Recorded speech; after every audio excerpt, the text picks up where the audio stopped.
Peace with it, should be this your boy N.O.R.E. What up, is DJ EFN? And this Militainment Crazy Raw. Happy Drink hour, Champs, baby. Drink Champs, make something!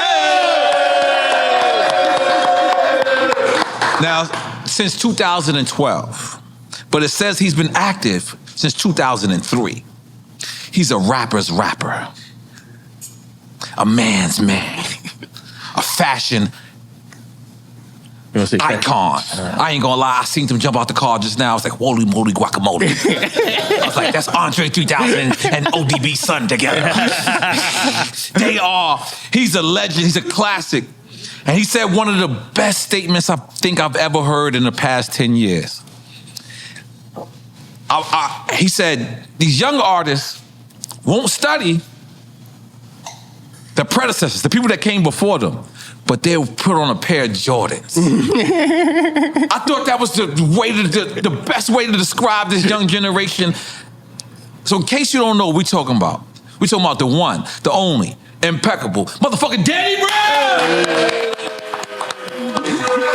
Now, I remember when you first came out, and I remember me gravitating towards you, and I remember me feeling like ODB energy, right? Was you a fan of ODB? Yeah, of course. Okay, so it makes sense. Yeah, okay. definitely. Okay. I mean, when you said like that, you hit the nail on the head. With ODB, Andre 3000. Yeah, hell yeah. Okay, let's make some noise for me. Okay.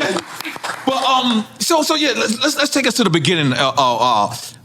When did you start making music? Or when? Because on the internet, when we Googled, it said 2012, but then it said you was active since 2003. Yeah. So let's break it down for the people. I mean, you know, my first time ever rap was like kindergarten. You was a kid, right? Yeah. My dad had took me to Fresh Fest. It was Get like, the fuck out of here. Yeah, Fresh Wow. yeah, it was like EFN was DJing. It was like, Yeah. it was like LL Cool J, Run DMC, and he said I didn't even watch the concert. I just started mimicking everything they was doing on stage. Get out and of just here. started rapping. And then like maybe like, you know, I was in kindergarten, so maybe like not too long or after, it was like show and tell. And I ain't had nothing to show or tell because I wasn't paying attention in class. So I just went up in front of the class and I rapped. And then all the kids was just like clap. They stood up and started clapping and shit. Right. So I was like, damn, that's the only thing I'm good at. So I just kept it going, you know? Now, one thing I'm gonna be honest with you.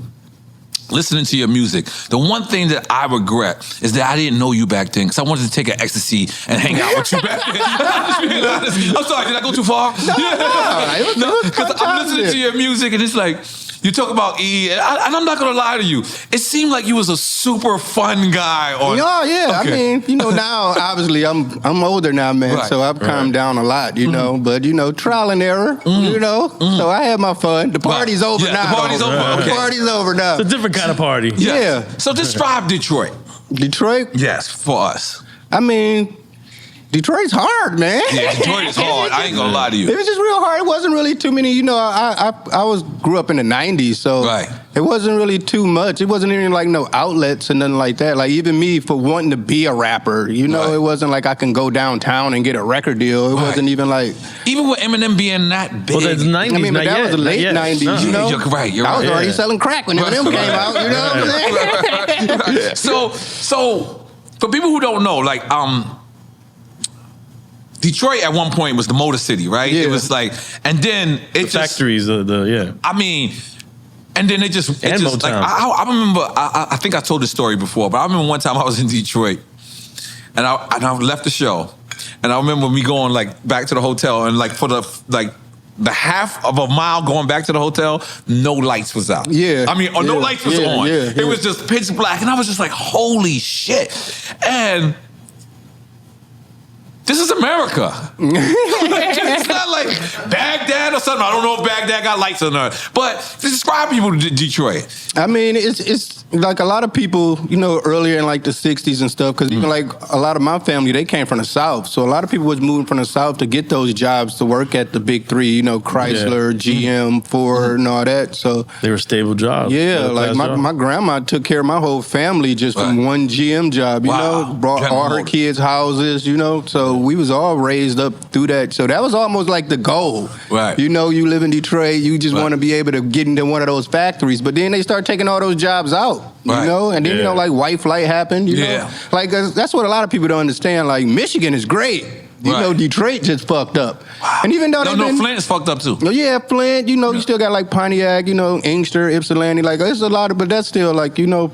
But like this, most people like in Michigan, it's like a lot of nice places still to live. You know. Yeah. You could get a big mansion for $2 million. Yeah, hell yeah. Good. I've been thinking about it. I've been thinking about it, but I don't like the cold. It's the weather, That's the only thing. You know, Michigan cold is different. As I got older, man, I can't take it no more. So where you live now? In Hollywood? I live in Austin, Texas. Austin, Texas. Oh shit, it's hot. Yeah. Let's make some noise for you. Yeah. I mean, they say keep Austin weird, so I had to go where the people love me, man. Hold on. I'm not gonna lie. It's a music town. Yeah. Are you the first black person that I know that live in Austin? There's some niggas there. There's some niggas there, but you know, I'm flipping around. Only two people that I knew that lived in Phoenix, Arizona was Ice-T and fucking DMX. Mm-hmm. So you are now officially my Austin. Coogee Rap lived in Arizona too, right? Coogee Rap lived in Arizona. I believe so, yeah. And Sammy the Bull, but we don't claim him. I don't think we should, right? I'm sorry. It's different. It's not about rappers right now. Yeah. So let's talk about your relationship with Kendrick Lamar. Mm-hmm. You guys came up together, correct? Yeah, in some sense, yeah. Okay, let's break it down. I feel like he's probably got to started a little bit before me. Like, coming from Detroit and coming from LA, that's two different worlds. Yeah, you in Hollywood, Right. So, and just the West Coast alone, just having that market, it's a big, it's a bigger market, know. And then I really don't fit in to anywhere. I'm not like a typical Detroit rapper, Oh, okay. You fit into the Detroit rapper. Okay. Yeah, just with Midwest music in general. So I just really didn't fit in to anywhere. But yeah, we always just been fans of each other, I feel like K-Dot, he's like one of the best rappers ever, Yeah, and so are you, brother. Thank you. So where did you pull your influences from that you think made you different than other artists that are coming out of your area? Me, like my favorite rapper ever is Nas, but I feel like you always start... when you start rapping, you always just try to be who you like, Right. And try, so it was a long time where I was just trying to rap like him, but I started to discover like other hip hop that wasn't being played on the radio and stuff like that, So I really got big into like, the whole like Def Jux and like Raucus, like so the underground, the backpack scene. But like one of my biggest influences is like Dizzy Rascal from the UK. So I got real heavy into like UK grime stuff because my dad was a house DJ, so I grew up around electronic music my whole life. Like we didn't even party to like top 40 rap when you went out in Detroit. We listened to like Ghetto Tech and like Underground Resistance and stuff like that. So I always grew up on like ass and titties and shit like that. That was my mixtapes, Right. So when I heard like Dizzy Rascal, it was like hearing that grime shit. It was like electric, people rapping over like more of electronic style beats and shit. I ain't never heard nothing like that before. So when I heard that, it was like a light bulb went off in my head. Like, so I just was studying his shit and then just got more and more into like other UK artists and shit, like The Streets and Kano. And so like UK definitely played a big role. And like it was even to the point where I couldn't buy those albums in Detroit. Right. So I was coming out to New York, and that tower in Times Square, they had a UK section. So I used to catch the Greyhound bus out here. I used to be working in Queens. Wow. And I used to catch the Greyhound bus, and as soon as I got off the bus, I would go raid the UK section and just grab mad CDs and shit. That's what's unique about you is me and you share something that's very similar. It is you sound nothing like your favorite artist. My favorite artist is Granddaddy IU. Mm-hmm. And if you listen to me, you cannot understand how is that my favorite artist, which lets me know that you, contrary to popular belief, you might have belonged in the 90s. Yeah, no, I definitely would say that. I mean, I didn't really get no traction like that till I was 30. But I would admit that in my 20s, it was more so just rapping to try to get a record deal. I still didn't find myself yet. It didn't start working to me until I stopped giving a fuck about what other people thought about my music. That's what I like about it. Because the most, you play your shit for your friends and shit. They be like, man, that shit sucks. You know what I'm saying? So you want to make shit that they like. Right. But once I got, because I started to realize, like, man, the music I listen to ain't on TV or on the radio. So I just started to pull my influences from that. And it's like, it's one thing to be influenced from somebody, but you got to remember that whole era, early 90s, it was always about not biting. Right, exactly. Which is, I That think was you like kind a of like did rule. that. It was like, to no, create your own lane. He 1,000,000%. Right. He You 1,000,000%. couldn't bite. You couldn't You're do one of that the most shit. unique people I've ever met. Go ahead, continue. Yeah, you couldn't bite. You know what I'm saying? Which I feel like that's what played a lot into what's going on in hip hop now. Is it's all our faults. Right. As We say it all the time. It's all our we fault. dropped the ball. Us 90s generation, we do claim we it. dropped We do the claim ball. it. Yeah, because it was that whole era you couldn't bite, Right. and then it got to the point where Go ahead and bite everything. you couldn't Right. know you couldn't be a player hater. So then people just started being like, yeah, you kind of suck, but I ain't gonna say I ain't gonna be no hater. Right. You know what I'm saying? Right. So then you couldn't be a hater, you couldn't bite. And so now this is where we at now, you know? Yeah, nah, that's To the now point it's when you have- overbiting, like though. one of the most things I hate when you get like somebody like a lyrical rapper or something, like, but I don't listen to lyrical music. You be like, Right. what the fuck you mean? You just don't want to hear nobody better than you. You know, I never heard a body that was like fan of basketball. Be like, I don't like the niggas that dunk. You know, I don't like the dunkers. I really love role players, man, that just hustle. Like that don't exist, man. I like the bench. Yeah, I really love the bench players. You know, no one thinks like bench that. is man. killing it right now. Now, another thing that I relate to you is you was on an XXL cover, right? And what you probably don't know, and I'll reiterate it to you, that first cover of artists being on the cover together, you know who was on the very first one? I'm assuming you're going to say you. Of course I'm gonna say it was on The Source. Oh, yeah. Elliot Wilson, I believe, did it on The Source. Elliot Wilson left The Source, went to XXL, and he started the freshman class. So I was on the cover when it wasn't even called the freshman class. Yeah. So, but looking at these people on the cover, can we read the people names that was on the cover? I know Iggy is there. Yeah, it was like Future. Future? Yeah. Wow. Machine Gun Kelly. Why you not looking? You got it all in your head? All right, come on, you ain't that good. Who? Machine Gun Kelly's on there? Yeah. Iggy Azalea, who I like. I think Iggy's hard. Go ahead. Kid Ink. Who else? Macklemore. Yo, how does it feel? Well, that was a great time. What year was that? That was, yeah. 2012. I mean, it's cool to get acknowledged for something like that, you know? Right. So it's just, you know, everybody want to get their props, you know? Were y'all there together? Yeah. We did the shoot together and stuff, freestyle and all that. Y'all you know? freestyled? Yeah. But you know, it still was like I still just like I just don't fit in with it. You felt awkward in that photo shoot? Yeah, I just felt just you know I don't know. Why? You was high? Yeah, at that time, of course. But that's not what he means, though. But Yeah. I don't know. I just didn't really. But I was happy to get it, you know. But I was just like, man, you know, I couldn't believe it. It was like, dang, I don't know, you know.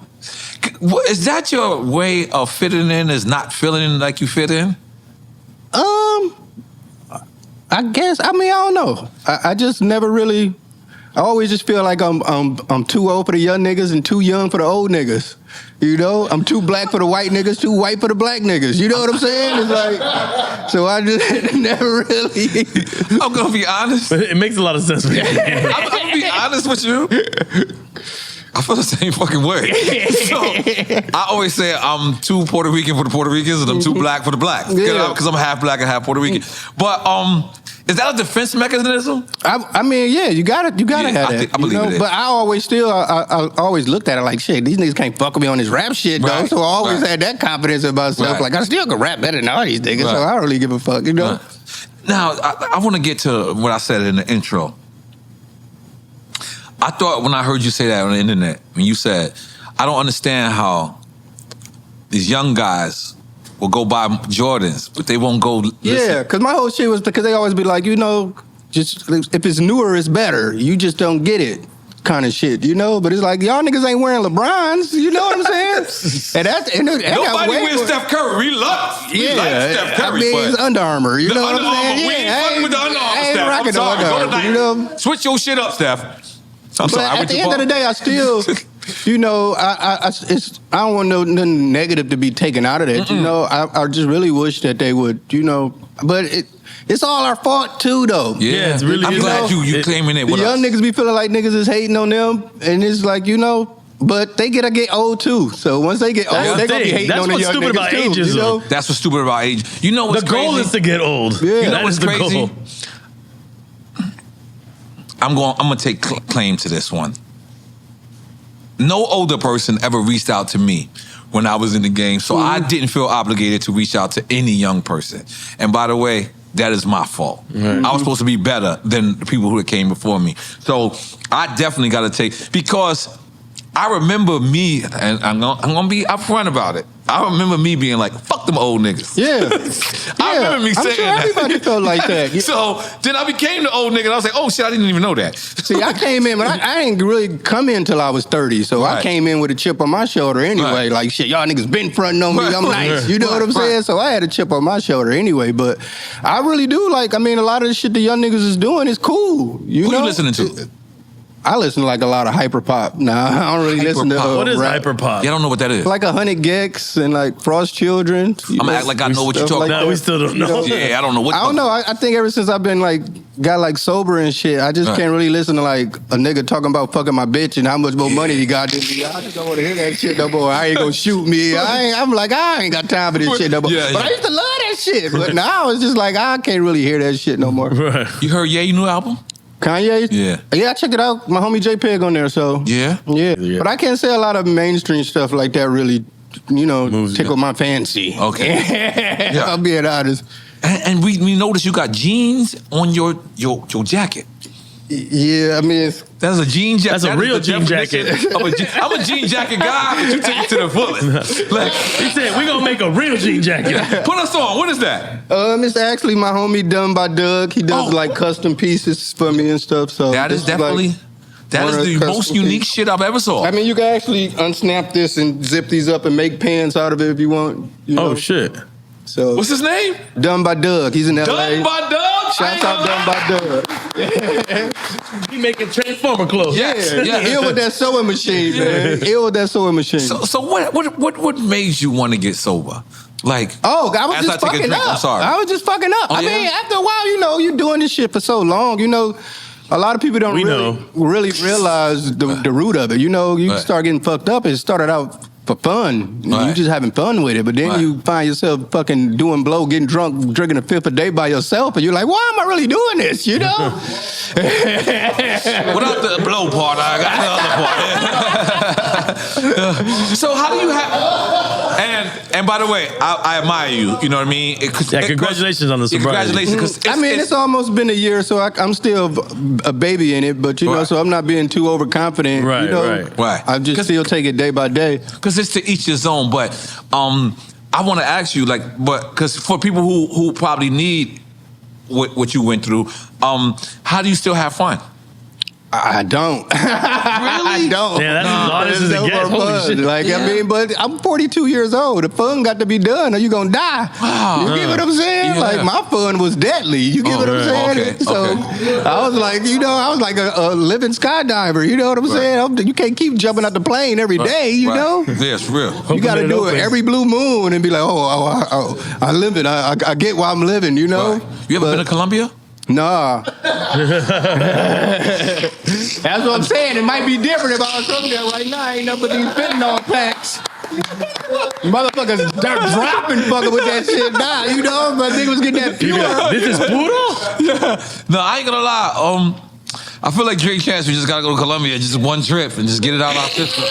I already went and I got it out of my system. Let's go again. Let's go again. What's your favorite place that you ever been to? My favorite place I ever been to, or just in general? In general, yeah. I mean, just being a fan of it, London, you know?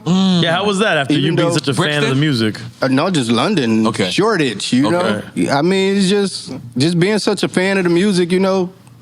And seeing, you know, what makes them tick and just that whole, you know, so I just like being, but I like going places that I'm really like, I used to take like, I call them like rapper vacations, you know, like any style of music that I was really into, I would just go out into the city and just try to see what makes them come up with that shit. Almost like, you know, like a backpacking adventure, just go around. Like I went to like Houston and just chilled out there for a minute because I was just super into that shit. So you ain't get a Trill Burger?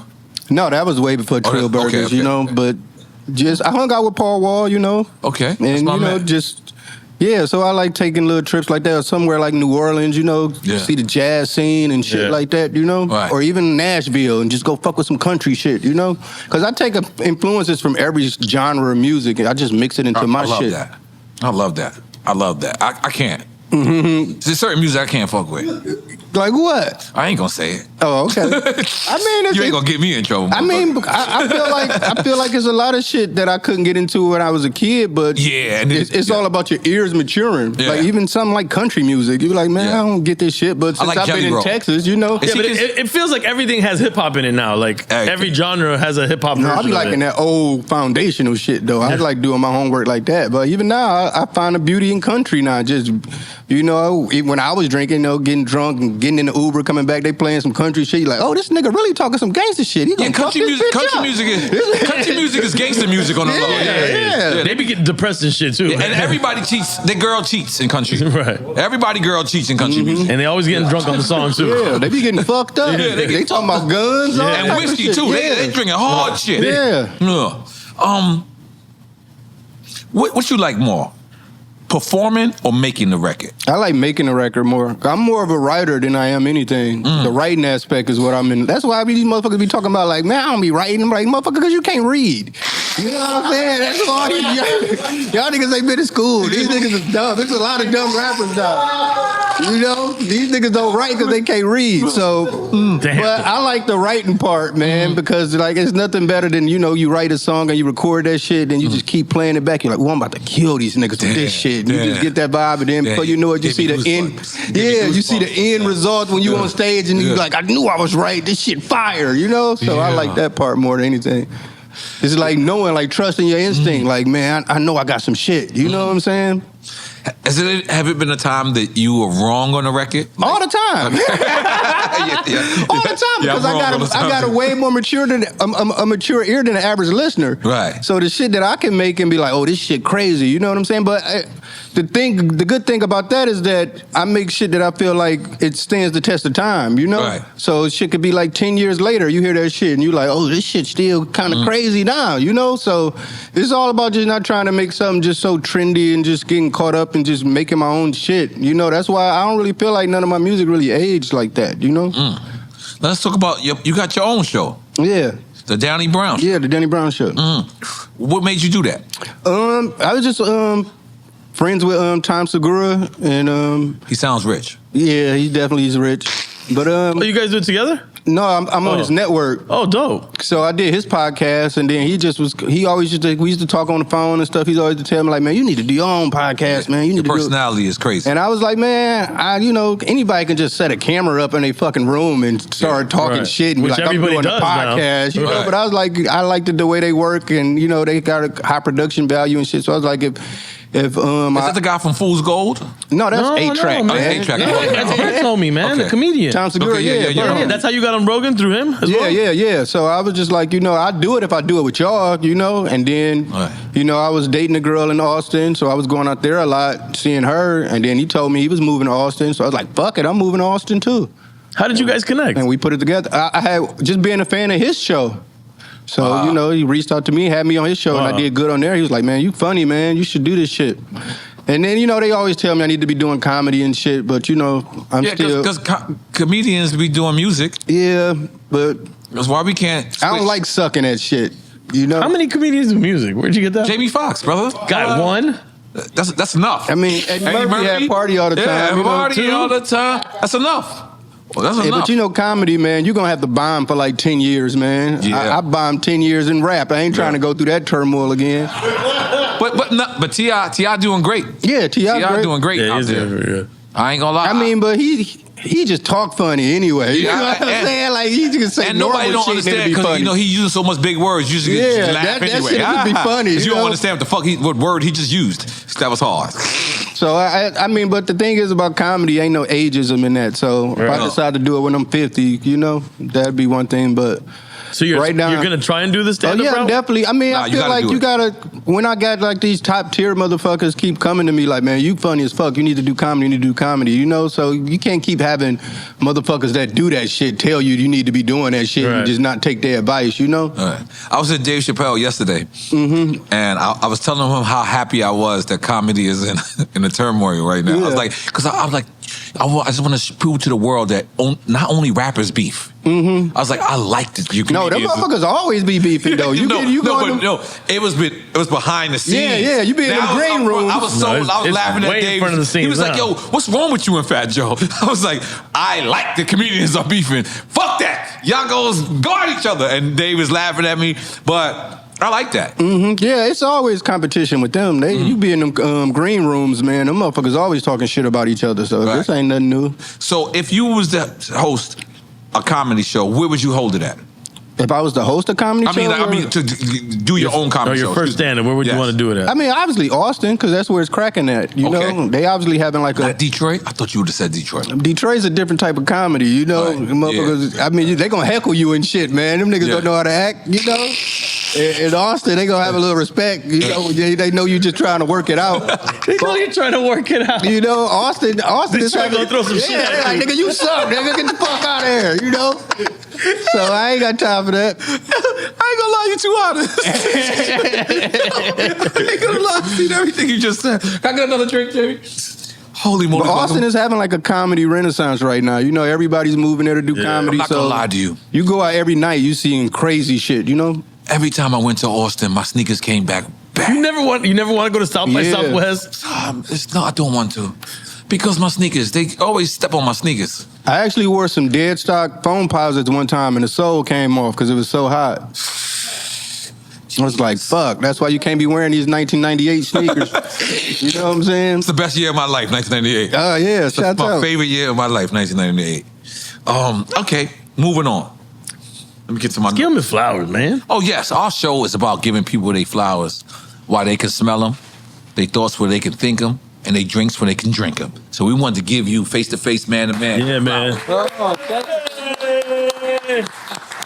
thank you so much. Snoop Dogg said it's better than a Grammy because it come from his own people. I ain't gonna lie, you rolled the shit out of this. This is a good blunt right But here. no, N.O.R.E, motherfuckers need to give you your flowers too, man. It's your day, my brother. Let me just say shit though, man. I'm gonna tell you, man, you changed a lot of shit, man, when you first came around, because you changed the whole perception of what a New York rapper could be. Everybody thought, even though I hate that term, lyrical miracle shit, but you came in with a whole different perspective. I feel like these niggas. You was the first nigga with ad libs and shit. You know what I'm saying? Like you can see a lot of N.O.R.E Gucci Man and hip-hop right now. Jeezy, they come behind me. That's a fact. That's a fact. And guess what? I brung Pharrell. I brung on all of y'all godfathers. Because Pharrell has a whole generation of people. 100%. And I'm very proud of Pharrell. Even though I don't, and I brung Swiss Beats too and Scott Storch, but I don't exactly love the cowboy gear. No, I fuck with the cowboy shit. I mean, me personally. I was in Texas, you know. Everything, you in Austin. You got to wear something. I was wearing the cowboy shit for a minute. You was wearing the cowboy shit? But then them cartel niggas started pulling up on me like, man, who you work with? I'm like, oh shit, this shit dangerous. You like, I'm a nigga. Yeah, this like gangbanging gear for them, man. I had to stop that shit. Yeah, I just thought it looked cool. You know, go to man. No, I was like, so I had to stop doing that shit. Yo, that's crazy. Yeah, hell yeah. Holy moly. I didn't know he fucked me up just now. Cause they like, why this nigga wearing this cowboy shit everywhere, man? Who you work with? I'm like, shit, nigga, I just thought it looked cool. Right. Yo, hip hop. I know it sounds like a cliche question, but I want to ask: do you ever think hip hop would be as big as it is? You said you 42. You're around. Yeah, I mean, is it though? Like, I feel like it's like a one step forward, two steps back kind of thing, I guess, you know? Yeah. Nah. Financially, it's huge, but could it be better? But they always putting the money in the wrong pockets, you know? Because you know what? I even look at Afro beats and reggaeton. I all look at it as versions of hip hop. Yeah, I mean, as far as the influence, then yeah, I mean, but niggas is always cool, you know? Yeah. So they always gonna bite the shit. I mean, you know, but I don't know, man. I think I just wish it was more emphasis on creativity than anything else, you know? Yeah, like, because right now it's just like copy and paste. You know, you see some shit work, you're like, all right, I'm doing that shit too. Right. And then it work. And then niggas don't even, you know, I need to be more gatekeeping around this motherfucker. Yeah, when you have the regions losing their sound, that's a problem. Yeah, everybody look the same. Everybody talk the same. You know what? You could hear the same sound here and go to Asia and hear the same sound. You know, I gotta agree with you in totality. There was an era in New York where New York was trying to sound like the South, and I could not stand it. I could not stand it. I even did it. I mean, but you still had got a certain record called places. Ta-Da. I'm so disappointed in myself. It's still certain places that stick to their guns. Like you go to like Louisiana or like Memphis. You know, they still gonna do their shit. You know, but.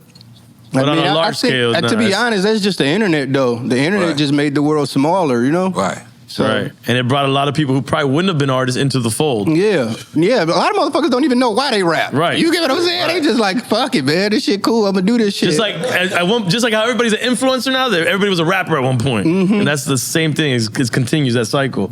Yeah, I remember being a rapper was cool. Now being a rapper is like, so?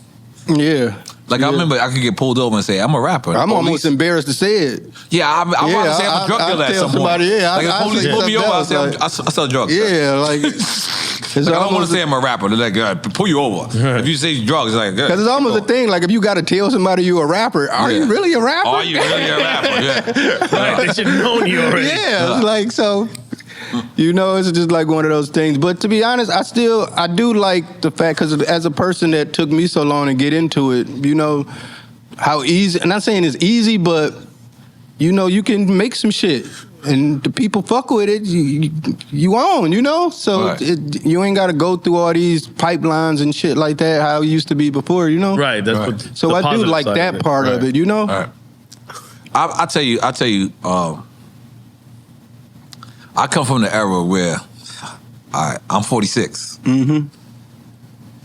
I come from the era where you couldn't get to London unless you brung London your record.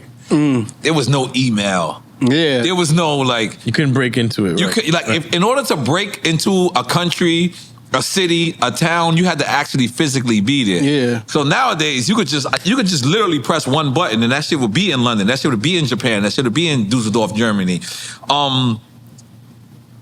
What do you think about that? I mean, I love that in some sense because, like, me, a person that wanted to do a particular style and, you know, had this idea in my head, and I was able to work with, like, a London producer, shouts out to Paul White. I worked with him for, like, 10 years before I even met him. Wow. You know? Wait, you worked with him before you met him? Yeah, just emails. Oh, He just sent me a pack of beats. And we did, like, you know, he on every album I've made since I've been around, you know? So just being able to connect with somebody that I still felt like we had that same ear with music, you know? More so than me just having to work with a motherfucker that's around the corner from me that, you know, couldn't even understand the type of shit that I'm into, you know? So for that part, yeah, it definitely helped make my music better. Okay. But that's different from what you're saying because the network is dope that you can network with anybody around the world. That's beautiful. And create those connections and relationships.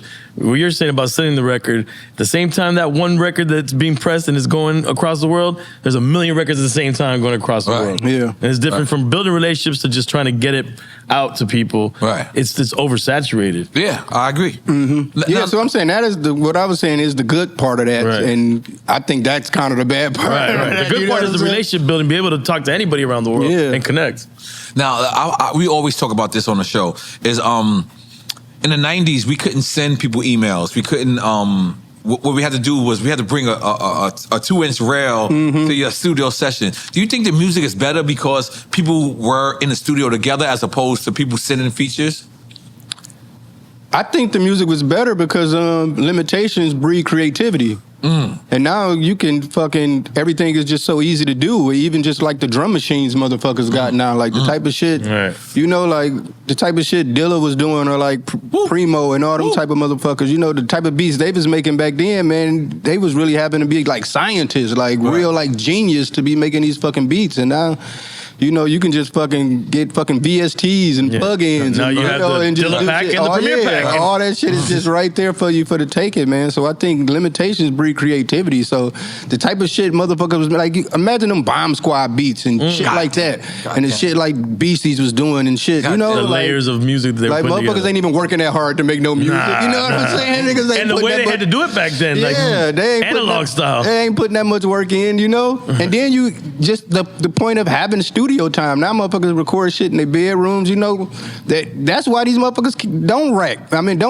You know? Right. Before you had to have that shit, you know, you recording on the tape, you got to fuck up, you know, you got to do the whole verse back. It wasn't no punching in and all that shit, man. So to be a rapper is way easier now. Right. You know? What do you, Fabulous, and Nas have in common? What do me, Nas, and Fabulous have in common? I mean, I wouldn't know what. Got your teeth fixed. Oh, yeah. Damn, You got me. Killed that. Yeah, what made you do that? It really was a health thing. That was like kind of like your signature. Yeah. Like when people saw you, you had the missing tooth. Yeah. And it was like similar to Nas. Mm-hmm. Like I remember Chip 2 Smile. He even said it in the record. And Fab the same way. So what made you say, you know what? It was really a health thing because I didn't have those top teeth for so long. You know, when you constantly biting shit, your bottom is working way harder than your tops. And your bottoms don't supposed to be biting shit. You know what I'm saying? So my dentist was telling me like, man, you about to lose your whole fucking bottom row. You keep going like this, man. You gotta get you some chompers up in that motherfucker, man. So I just had to do it, man. You know? Mm-hmm. You happy with him? I mean, it is what it is. I mean, I can honestly say, I mean, I guess I was going to do something for a motherfucker's self-esteem. It was a time in my life, you know, you walk up on a bitch, they be like, you know, you might get a little flavor. As soon as I talk, it's like, damn, what happened? You know, so. She said, damn. Yeah, like, damn. Start trying to say gangster shit like, I got pistol whooped, you know, in these streets. Motherfucker just came down on a rebound wrong. Elbow me in the mouth. You know, you got to start that's making. how you look. Yeah, that's how I look. But then I got hit by a car. Oh, wow. In the KFC parking lot. KFC, send this man a check. KFC, send this man a check. You know? He done sacrificed for your chicken wings. You know? For your thighs. But yeah. Original or extra crispy? I'm an original guy. I'm original too. Yeah. Continue. But yeah, it just was a health thing. I mean, you know. And you got it. So now, one thing about you, hair color changes. Mm-hmm. Sometimes we see you with green. Sometimes we see you with blonde. Sometimes it's just what is this? You have a hairstylist, or this is you? Are you your own stylist? Yeah, in some sense. Yes. But I don't know. I just think you know, a lot of people, they just get caught up. Right. I think a lot of people be scared. They look in the mirror and they just be happy with what they see. Maybe I'm not happy with what I see all the time. Like, I need to change this shit up. So I never keep the same hairstyle. But like, some people think I got like a personality disorder or something, man. Like, I'm never happy with myself. So I'm always trying to fix some shit. Right. But no, I just, you know, or a lot of people just get comfortable with the way they look. I just think I'm never really comfortable. Or I'm just not scared to take chances, you know? No, I think that's what's unique about you. Is the weed fucking you up? No. Okay, you sure? I love weed, okay, man. I just can't smoke it, man. You got your own weed, right? No, I wish. I thought you got your vapor.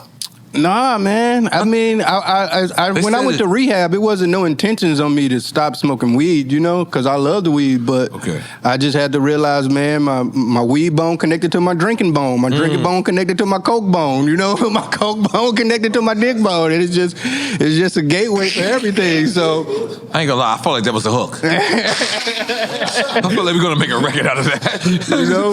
So I just had to give up everything. I even quit smoking cigarettes, man. And I was a Newport pack a day, you know? Oh. Man, I ain't gonna lie. He was one of those, just like you. Yeah. Hey, cámate. Yo, you know I had a Newport. Yeah, I know, man. I know. I'm gonna be honest with you. That was probably the most ignorant thing I've ever done, right? Yeah. And I'm gonna tell you something. Because it really held Newports. Mm-hmm. So I went in the elevator, and I'm with this rich white lady that, by the way, we still live in the same facility. And I get in the elevator, and she looks at it. She's like, she's disgusting. And I'm like, without no like knowledge, I just opened it up, and I grab a cigarette out, and I put it in, and she was like, Should have never gave you niggas money. That's exactly what they said. And I was the most ignorant. You know how they say, you ever spend like dumb money? That was probably the dumbest money I've ever spent in my life. But it was dope though. It was dope hilarious, for the time though. I ain't gonna lie, I killed it. I had the, you I had bodied the that #1 shit. rapper chain at the time. Yeah. At the time. You in the jury? I'm more of a watch guy. Which watches are you into? I always, wanted I used to be really into vintage Rolexes. Vintage. Yeah, Okay, I used to get I was really into collecting, if you certain businesses like Domino's. You worked at those Domino's. Rolex. Yeah, Oh, yeah, that's shit very like that. exclusive. So I would shit like that. But then I just started to realize that you can't even go to the Rolex store and buy a Rolex. They won't sell no niggas no Rolex, you know what I'm saying? So it's most of these niggas just wearing secondhand Rolexes. So then I just stopped being in the Rolexes and so now I'm more of a Breitling guy. Breitling, okay. Because I understand. I mean, you want to watch that do some shit. Breitling's really Now, for Breitling, pilots yes, going through wars and shit. You know what I'm saying? You can't die with a Breitling on. They'll find you. Yeah, so you can't go missing I with a like Breitling Breitlings now, like Tag Heuers. Okay, wow. Okay. More into those type of watches now. Okay. Yeah, I ain't gonna lie. I'm trying to get into Grand Seiko. I'm trying to go to Japan. Yeah. That's where this interview should have been. We should have interviewed you in Japan. I never been to Japan, man. Never been to Japan? I mean, I always used to look at those places like I ain't want to go because I couldn't smoke. But now since I'm sober, I'm like, I'm with it. So I turned down a lot of shit just because I couldn't smoke weed there. Yeah, I ain't gonna lie. Yeah, there's not a lot of weed in Japan. I didn't even look at it like that. You know who I was with in Japan? For damn near a month, 8-Ball and MJG. It was Capone and Noriega and 8-Ball and MJG did a fucking tour in Japan. That's fire. For a whole month, and Instagram was not. So we actually have no we got 2 pictures. Right, no proof of it. Yeah, it's no proof of it. So, but 8-Ball and MJG obviously know, and we want to give the invitation to 8-Ball and MJG, absolutely. man. You know, Hey, legends, man. Coming out hard. but I'm gonna be honest with you. I was always attracted to you because, to me, you have what ODB had, and what I'm saying about that is it's like the I don't give a fuck attitude, right? It's like you fuck with me or you don't, and guess what? I'm okay with that. Yeah. And that to me is dope because most people want people to fuck with them. Is that something that you did or you plotted, or that's something that just came? Yeah, consciously, or that's something that just comes with? I think just shit that just happens in your life kind of make you like that. And like I said, I didn't really get started in this shit till I was 30. By then, I didn't give a fuck about what nobody thought. After all the shit that I've been through to get to where I was at. So I think it's just more so about that. But even like you say, that could be a defense mechanism in some sense too, because everybody want people to like them. You know, but. It's just I don't know. I just don't give a fuck. I like what I like, and that's what it is. I can't really, I think that's the problem. That's not a people. problem. No, I'm saying people really care about what other people think and shit. Right. You know what I'm saying? Right. And probably that's why I was probably drinking and shit and getting fucked up so much as a way to fit in or feeling so awkward being in public and shit like that. I mean, I wasn't comfortable with myself. Right. Type shit, Nah, but that's what makes you, and again, because I'm 46 and you say you 42, but you're still a part of the younger generation, right? Which is crazy, right? But it always just seemed like you didn't want to co-sign.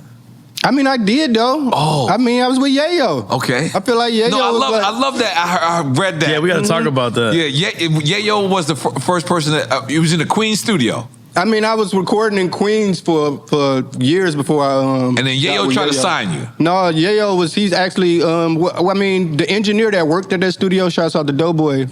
He had came to Detroit with Yayo when Yayo was shooting a SWAT movie.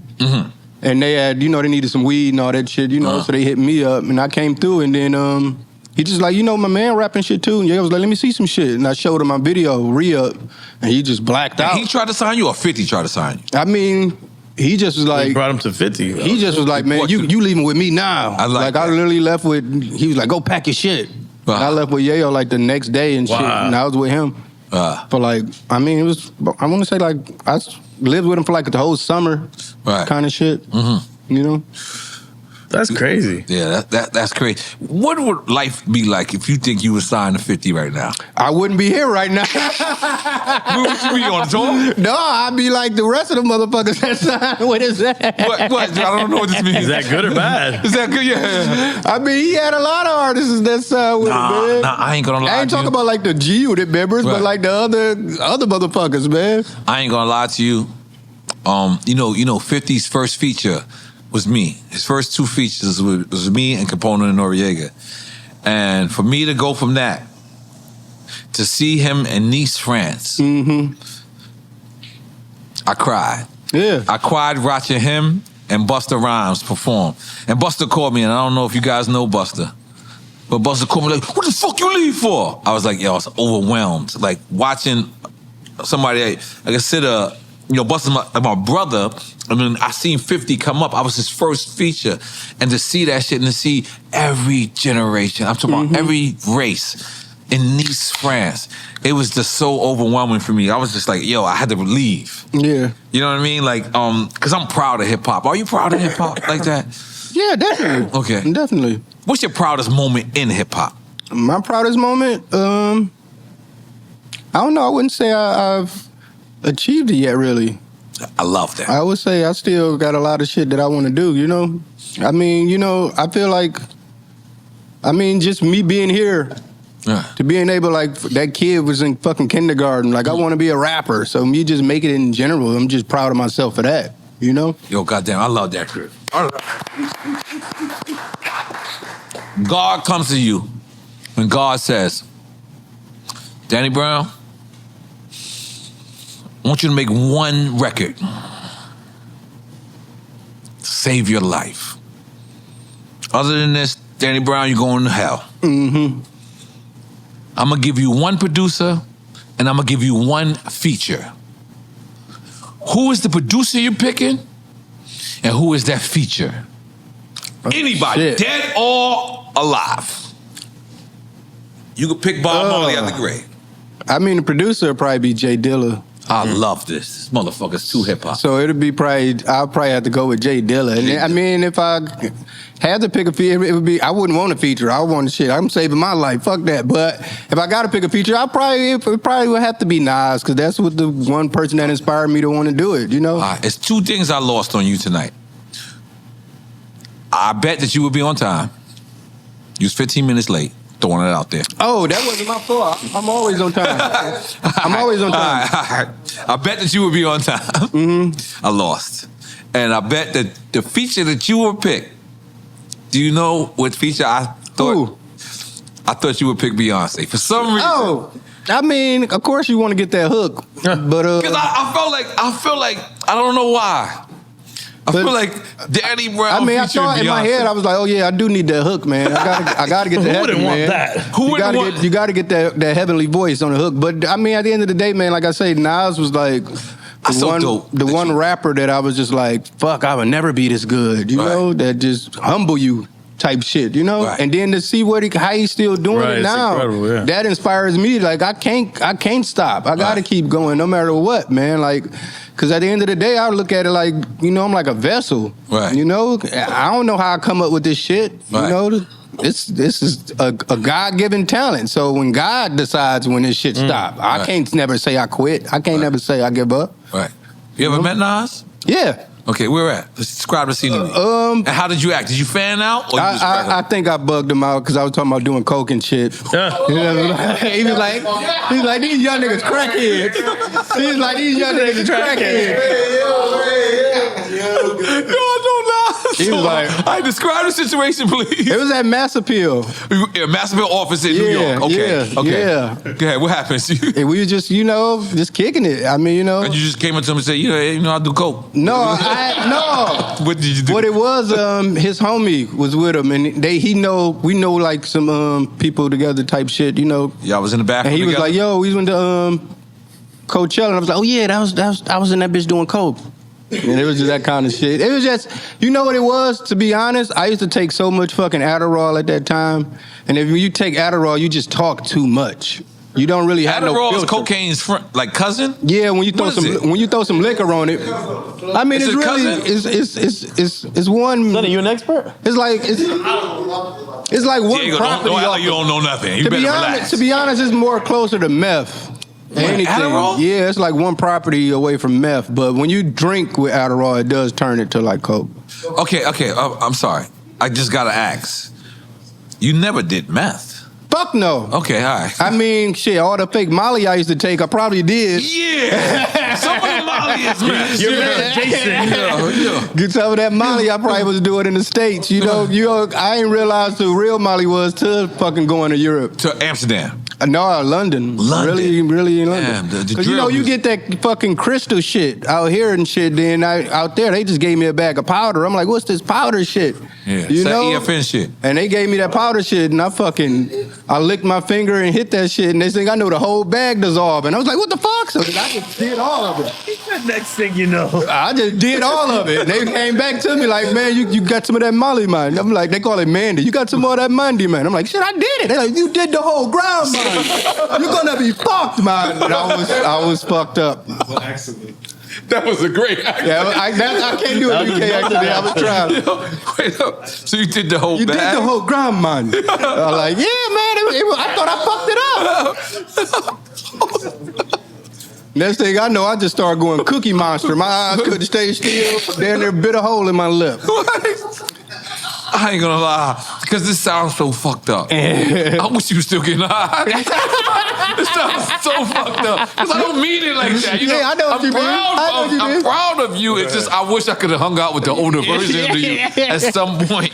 It was fun. Yeah. Or I would have got on your goddamn nerve. You'd have been like, I can't take this shit. This nigga got his fucking shit. I would have been cool with both. Yeah, you know? I would have been cool with both. So, you being from Detroit, we just had Benzino on our show. Mm-hmm. Benzino and Eminem, I don't know what their problem. I don't get it. Whose side are you on? I mean, I'm obviously gonna ride with my city. Okay. I'm an Eminem guy anyway. Okay. I mean, you know. Yes. I respect that. Yeah. Okay, moving on. But I still remember the almighty RSO days. Yeah. You know what I'm saying? I know Benzino is more farther than the source, you know? Yeah, because we had a wild one. This is a wild one. Yeah, it's a crazy one. People think the trailer's nothing. Nah, it's the tip of the iceberg. It's a wild one. But it's dope that he mentioned Almighty RSO. They were dope when they came out. Shit, I love man. that. That's the thing. Down I'm Flavor like Unit, yeah. I feel like I'm a hip hop historian, man. Yes, you know? yes. Let's do quick time with Slime. Let's do it. Can you explain him?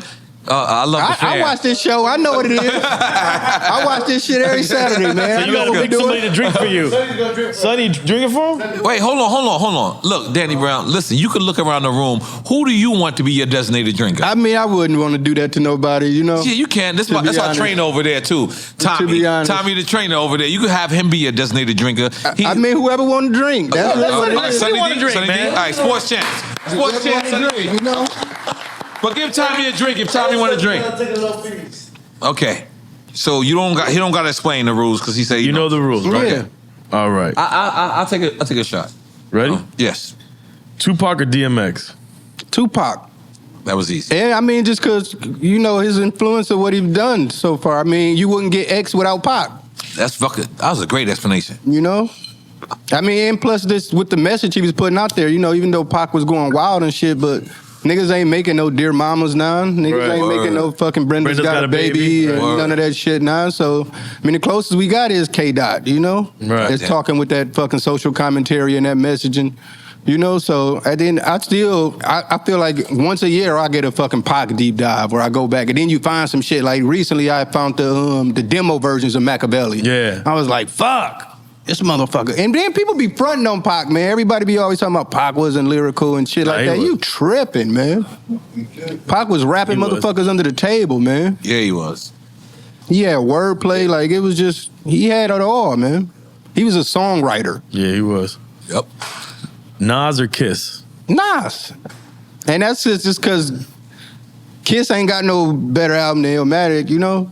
I think Kiss would say that. If we go 16 for 16, I'm pretty sure Kiss will, you know, do his shit. But I mean, Nas just got that classic album, man. And to me, he got more than And that. Stillmatic, and it's I mean, it was written, you know. I fucking love Godson. I fucking love the Double Street Disciple. I love all that shit, man. Man, you from Queens. Lost Tapes was dope. Yeah, the fucking original version of I love the fact that you from Detroit and saying that, because that's exactly how I feel. Yeah. I love that. I mean, ain't too many motherfuckers better than Nas, though. Ain't two motherfuckers better than Nas. And that's my friend. God damn, make some noise for my motherfucker. Kendrick or Cole? Kendrick. I mean, he made The Pimp a Butterfly, man. Like, Yeah. And that was like... Is that the album with him, The Van? No, that's the one in front of the White House and shit. Oh, okay. That's in front of the White House and Kid in shit. Man City. Okay. But, I mean, that's just because... I mean, he just take it too far, man. You know what I'm saying? Like, anybody that put that much effort into the fucking music, man, like, he just really take it. But he's just like, you can just... Some motherfuckers just naturally gifted. Like, I feel like Cole worked hard to get where he at. He studied hard. He rapped hard. I feel like Cuz was just born with that shit, man. Like, you can't take that. Did you just say J. Cole? I feel like Cole, he did his 10,000 hours. Said it came natural to Kendrick, With K-Dot, I feel like he just was born like that, you know? Yeah. Okay. So you picked Kendrick? Yeah, I picked K-Dot all day. Okay. Pharrell or Kanye? I gotta go with my Filipinos, man. I'm gonna go with Pharrell, man. Pharrell's Filipino? Yeah, man. I'm sure. It makes sense to me. Yeah. You freestyled that. You made that up just now. Pharrell, I mean, that motherfucking name is Williams. He's half Filipino, right? So always. So he would know. Chad Williams is Filipino. Oh, well. Chad. I gotta go with my Filipinos, Wait, man. is it? Find out if Pharrell got... Nah? Listen, I'm not. I was thinking since he is, he might know more. I didn't know it was a Filipino in the crew, man. So I'm going with my Filipinos, man. I love your racism. So you say the Neptune? Yeah, Neptune. Yeah, I'm not gonna lie. Hey man, Pharrell, you might. I'm not hitting Pharrell. Pharrell's plugging me in with a Richard Millie. So until he does that, I'm not gonna bother him. I will not hit him. Pharrell is one of the greatest producers of all time. I would really love to work with him, man. You never worked with Pharrell? Fuck no. I can see that collaboration. Yeah, I can see it. Yeah. He follow me on Twitter, so maybe. So, have you met Pharrell? I seen him one time, and I think I probably weirded him out because I couldn't stop following him around, but it was by mistake. Wait. How's that by mistake? Because he just had an aura around him, man. I couldn't, it was like a glow, and I wasn't meaning to do it. I couldn't stop myself. It just was like I just was drawn to the nigga, man. I was like, everywhere he went, I was like, shit, I'm going there too. Yeah, it was like it was like I don't know, like a kindred spirit or something, man. I couldn't stop following the nigga around. I'm gonna be honest with you. I said this earlier, but you keep it too real. I love that about you. I couldn't stop following the nigga, man. I know he's like, what the fuck is wrong with this nigga? But I couldn't stop following the nigga, man. I can't lie to you. Keep it too real. Yeah. I love that about you. But he actually is that guy. Like, you gravitate towards him. Like, I couldn't stop. I wasn't doing it on purpose. How about Andre 3000? Have you ever met? I wish, man, because I would love to have a conversation with him, man. I've learned so much from him. He's like the same thing with Nas too. Right. It might have been like every time in my life when I was just talking like motherfuckers like I don't want to listen to motherfuckers lyrical and shit. Like there was a time in my life I just couldn't really listen to Dre because I was like, man, he's too good, man. I can't do nothing with this shit, man. If it was anybody that like, as much as I love Nas, if it was anybody I could be like, I wish I could rap like that, it'd be him. Andre. Mm-hmm. And you never met him? Nah. Damn. I ain't gonna lie. I would pay people to see the moment you and Andre 3000 smack 5. I would love, man. I would love to feel meet like him, man. both of y'all gonna have on something crazy. It'll be a fashion statement for sure. I feel like it's gonna be like it's gonna be a GQ session with either one of y'all planning it. Yeah, it definitely is a huge influence on me, man. And I swear to God, this is where I feel like it's gonna happen. Just roll with me with the rumor. They're gonna be in Utah. Utah. With the Mormons? Or Missouri. Mm-hmm. It's gonna be like a weird place. Yeah. He's gonna have on pink socks. And you're gonna have on orange hair. Orange, yeah. I was trying to get orange for a minute, so it's not too far off. It's not too far fetched, right? Am I on point? Yeah, you might be on point. You You might be on point. I can see me doing Orange one day. Okay, let's keep going. Quick time slot. Future or Young Thug? Future. That nigga said, told my mama I don't need a bed. I'm sleeping on the floor. Ever since he said that, I was like, oh no. He said, tell his mama he don't need a bed. I'm sleeping on the floor. I was like, Future. what? God damn it. I'm doing it. This nigga Let's make some really noise was for like Future out that, there. man. Fuck that. Wu-Tang or NWA? Wu-Tang. Damn, he said that. And I would think, I mean, to be honest, you know, yeah, it's just Wu-Tang, man, because yeah, it's just Wu-Tang. I mean, in my head, I kind of feel like, you know, NWA, those 2 albums is kind of like, you know, better than like Wu albums in some sense. But I feel like a lot of NWA shit was like a lot of like Bomb Squad influence shit. So it was like I had like. Did you say NWA? No, I don't. Maybe when Ice Cube left and he did the America's Most Wanted. No, I'm saying like no. I feel like that first like Straight Outta Compton and all that You shit think so? kind of was like Bomb Squad type shit to me. Didn't Bomb Squad come after?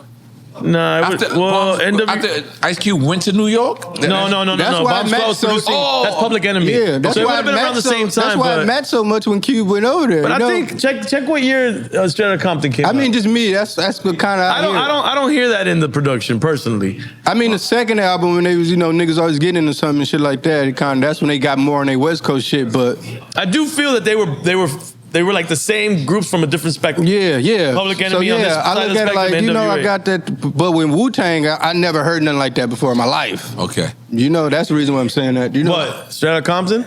right, And what so- about Public Enemies first? And so let me ask you my favorite, Danny Brown, let me ask you my favorite argument on Drink Champs. He hates it, maybe. I hate it. I think you hate it. Ice Cube or Biggie Smalls? I think, you know, it's easy to be like Biggie because a lot of motherfuckers don't really remember like Cube and this whole shit. But it's like Biggie ain't have that much time, you know. Right. And then one thing I always try to think about is like, what was the message he was putting out, too, you know? And Cube had a lot of social commentary shit and this shit, and a lot of shit you can learn from and just, you know? So I'm gonna have to pick Cube, you know? Are you happy? It's not. Y'all flipped that whole discussion. Oh, I ain't gonna lie. Yayo asked me who my favorite artist was, and I said I just happened to say Cube. And you know, it was Yayo. It was me and Yayo. Yeah, I remember I seen that. Yo, by the way, that's the quietest I've ever been on Drink Champs. It's because I'm still up in the air. That is a great fucking. But don't get me wrong, Biggie is still one of the best Absolutely. ever to do it, you know, Right. especially But he didn't coming have, from his unfortunately, age. the time to do coming it. from his age, to me, the argument would be who's better is Cube or Scarface. If you're going lyric for lyric, Yeah, that's the one I would be like, That's a tough one. I can't really, you You know. would take a shot for that if you were still drinking. Nah, man, I'm saying Cube. You still saying? Yeah, because Cube was, man. because You Cube need was to come back talking to about shit, Cube, man. wherever you at. Dude, when you put Straight Outta Compton, then you put America's Most Wanted, Death Certificate, Kill at Will, like Yeah. that album run, and then never mind when he goes into movies and he does other things, but like that album run right there is crazy, man. And then it was just totally like a representation of like where they was from on the West Coast and shit. Like you listen to a Cube album, you like, this is what LA, this is that shit. Right. You know, with Biggie, it was I just wanted like, a Jerry girl. I ain't don't get me wrong, like Biggie had the bops. He had the bangers. Oh, yeah. And he was a lyrical motherfucker too, but it was just like, I still just got to go back to what was the message he was putting out. Right. You know? And I love the fact that it's territorial to a certain extent, meaning that if you from New York, I don't think everyone from New York will back Tony Yayo. Yeah. Anybody from the Midwest or the West Coast will also agree with EFN. But sometimes it is territorial, and then sometimes it's just preference. See, I'm in the middle from Detroit, so I ain't. Right. I Yeah. can't pick a You know, side. You know. yeah. And Detroit is considered the Midwest, correct? Yeah. Okay. So I can't pick a side, you know. But I just always, when I try to rank MCs and shit, I just always be like, man, but what was the message, you know? What was they trying to ounce smoke? Okay, I'm trying. Like I'm what trying. what they putting out? You know what I'm saying? And Cube, he just had a lot of social commentary in his shit. Let's go. Eminem or MGK? Come on, man. Y'all trying to be funny now. Yeah, that's why I ain't asking. I mean, of course it's going to be M, you know? I mean, we wouldn't get an MGK if it wasn't for him. Right. You know? Wasn't no white boys coming around, you know? Yeah. But for him like that, you know? And I mean, we had third base. Third base. Yeah, let's pick up MC Search. Milkbone, don't forget Milkbone. Was it Milkbone? Wasn't he from Michigan? I think Milkbone's from Michigan. Everlast. Or Jersey or something. Beastie Boys.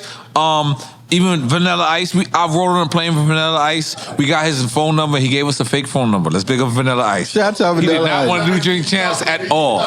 He was like, nah, I ain't drinking. I mean, have Vanilla Ice on my there. favorite white boy rapper is LP, so. Oh, yeah. Killer Mike LP? Yeah. Oh, hell yeah. Run the jewels. So I'm not gonna lie, because we just had Benzino on, so let me just say this. I did defend Eminem as much as I can, but my favorite white rapper of all times is Eminem. I can't deny that at all. I can't. And you know, Zeno's my brother. I love him. So Zeno kept, baiting me. He was like, "You really like him?" And I'm like, "Yeah." And he has his thing with him. But the thing about it is, I don't think I like Eminem because he's white. I like Eminem because I like Eminem. That's it. Yeah. Like that's it. That I knew what he was trying to bait me into doing. But no, it's not I like him because he's white. I like him because I like syllables. I like the way you put words together. I mean, Fuck that's that. rappers type shit. You know Right. what I'm saying? Yeah. You understand how difficult it is to do what he do when you do this shit, you know? Right. So that motherfucker be always trying to talk shit, be like, man, we don't hear no Eminem in the club. Nigga, you still go to the club? Like, Yeah, I who's don't in the want to club? no more. Or anything. Like, Right. you hear Eminem at fucking football games and Right. stadiums and shit like And that. then look on So, Spotify. Eminem is still like the Yeah, number so it's one like- fucking artist listened to at on the end of the Spotify. day, no one could take what he's done for white boy rappers. At the end of No. the day, man, it wouldn't be y'all niggas. Now it's so many fucking Eminem clones and this shit. And you know why I wanted to defend Eminem, and it's not against Benzino, but I wanted to defend Eminem. It's because I hate when people say, "Yo, he's nice for a white guy." No, he was better than the niggas when he first came out. That's the way he got cracking. Because look, you know what they used to do? He's nice for a Puerto Rican. What the fuck do you mean? No. He's nice for a Latino. So I didn't like that. And then I realized white people have been going through that same shit for years. Yeah. He's nice for a white guy. Nah, man. You got to be nice because you're nice. It's like saying it's English. And by the way, I use the version nice. These young kids is like, what the fuck is it? Back in the 90s, in the 90s, you say nice meant you were nice. Yeah, it's nice. You were ill. You were ill. Okay, moving on. Babyface Ray or Skilla Baby? Oh, this is a Detroit shit. Yeah. Yeah, it might be a shot for this one. Okay, I'll take a shot. I would take a shot because I'm gonna say like You want a shot? No. I'm Okay. saying this is a shot. This would I'm be a fucking with shot. you. I like your sponsor over there. This would be the first shot. This would be the first shot. And the only reason because I'm gonna say because Skilla Baby is like a real rapper. He could rap his ass off. Okay. But I really love Babyface Ray because he's representing the side of Detroit that motherfuckers ain't really seen. And what side is that? And that's just like, because a lot of people, there's more people in Detroit, like people come to Detroit, everybody try to be too over gangster and, or you just super backpacked out. But it's just like cool ass fly niggas, that just like to chill, and be regular cool niggas and, be fresh and fuck with bitches, And I feel like that side of Detroit never really been represented and he coming through with that shit, man. So, yeah, I'm going to say that's a shot on that one. But Skilla Baby is like, he's a dope rapper in the sense of like, he could have been cracking in any time period of Detroit rap type shit.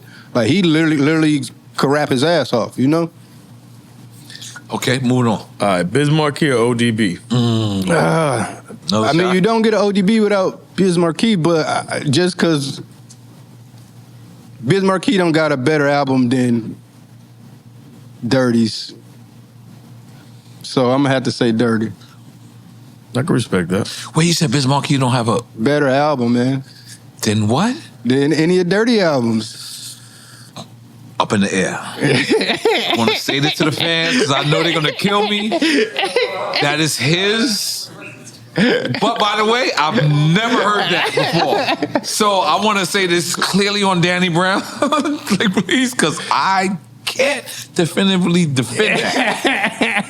I can't. Can you? Look, EFN is confused too. No, I can see. I can see you want to change something. That first ODB album is so solid, man. Yeah, and I like Nigga Please too, though. You know, so. But I get it, you know. But you got to remember, man. Biz Markie came out. I was still like a kid too, so my ear wasn't mature enough. Picking boogers wasn't. You was picking boogers, man. Picking boogers came out. But Biz is so important to the culture. Like what he brought to the table. Was a game changer. Yeah, this is a great conversation. Continue. Outkast or UGK? Take a shot. No, relax. Because Outkast album run is crazy. You know, it ain't too many people that got 4 albums back to back like that. You know, UGK, they really didn't have that much time, you know? Damn. They really just, you his know. His knowledge of the game is crazy. You know, they really just got them 2. Outkast got 4, so I'm going to have to say, I mean, the argument would have been hard if it was Mobb Deep Outkast. That's when I'm like, I really can't really, you know, because they both got 4 to me. They tied. Okay. You got the next one? No, go ahead. This motherfucker's fucking me up with his answers. KRS-One or Rakim?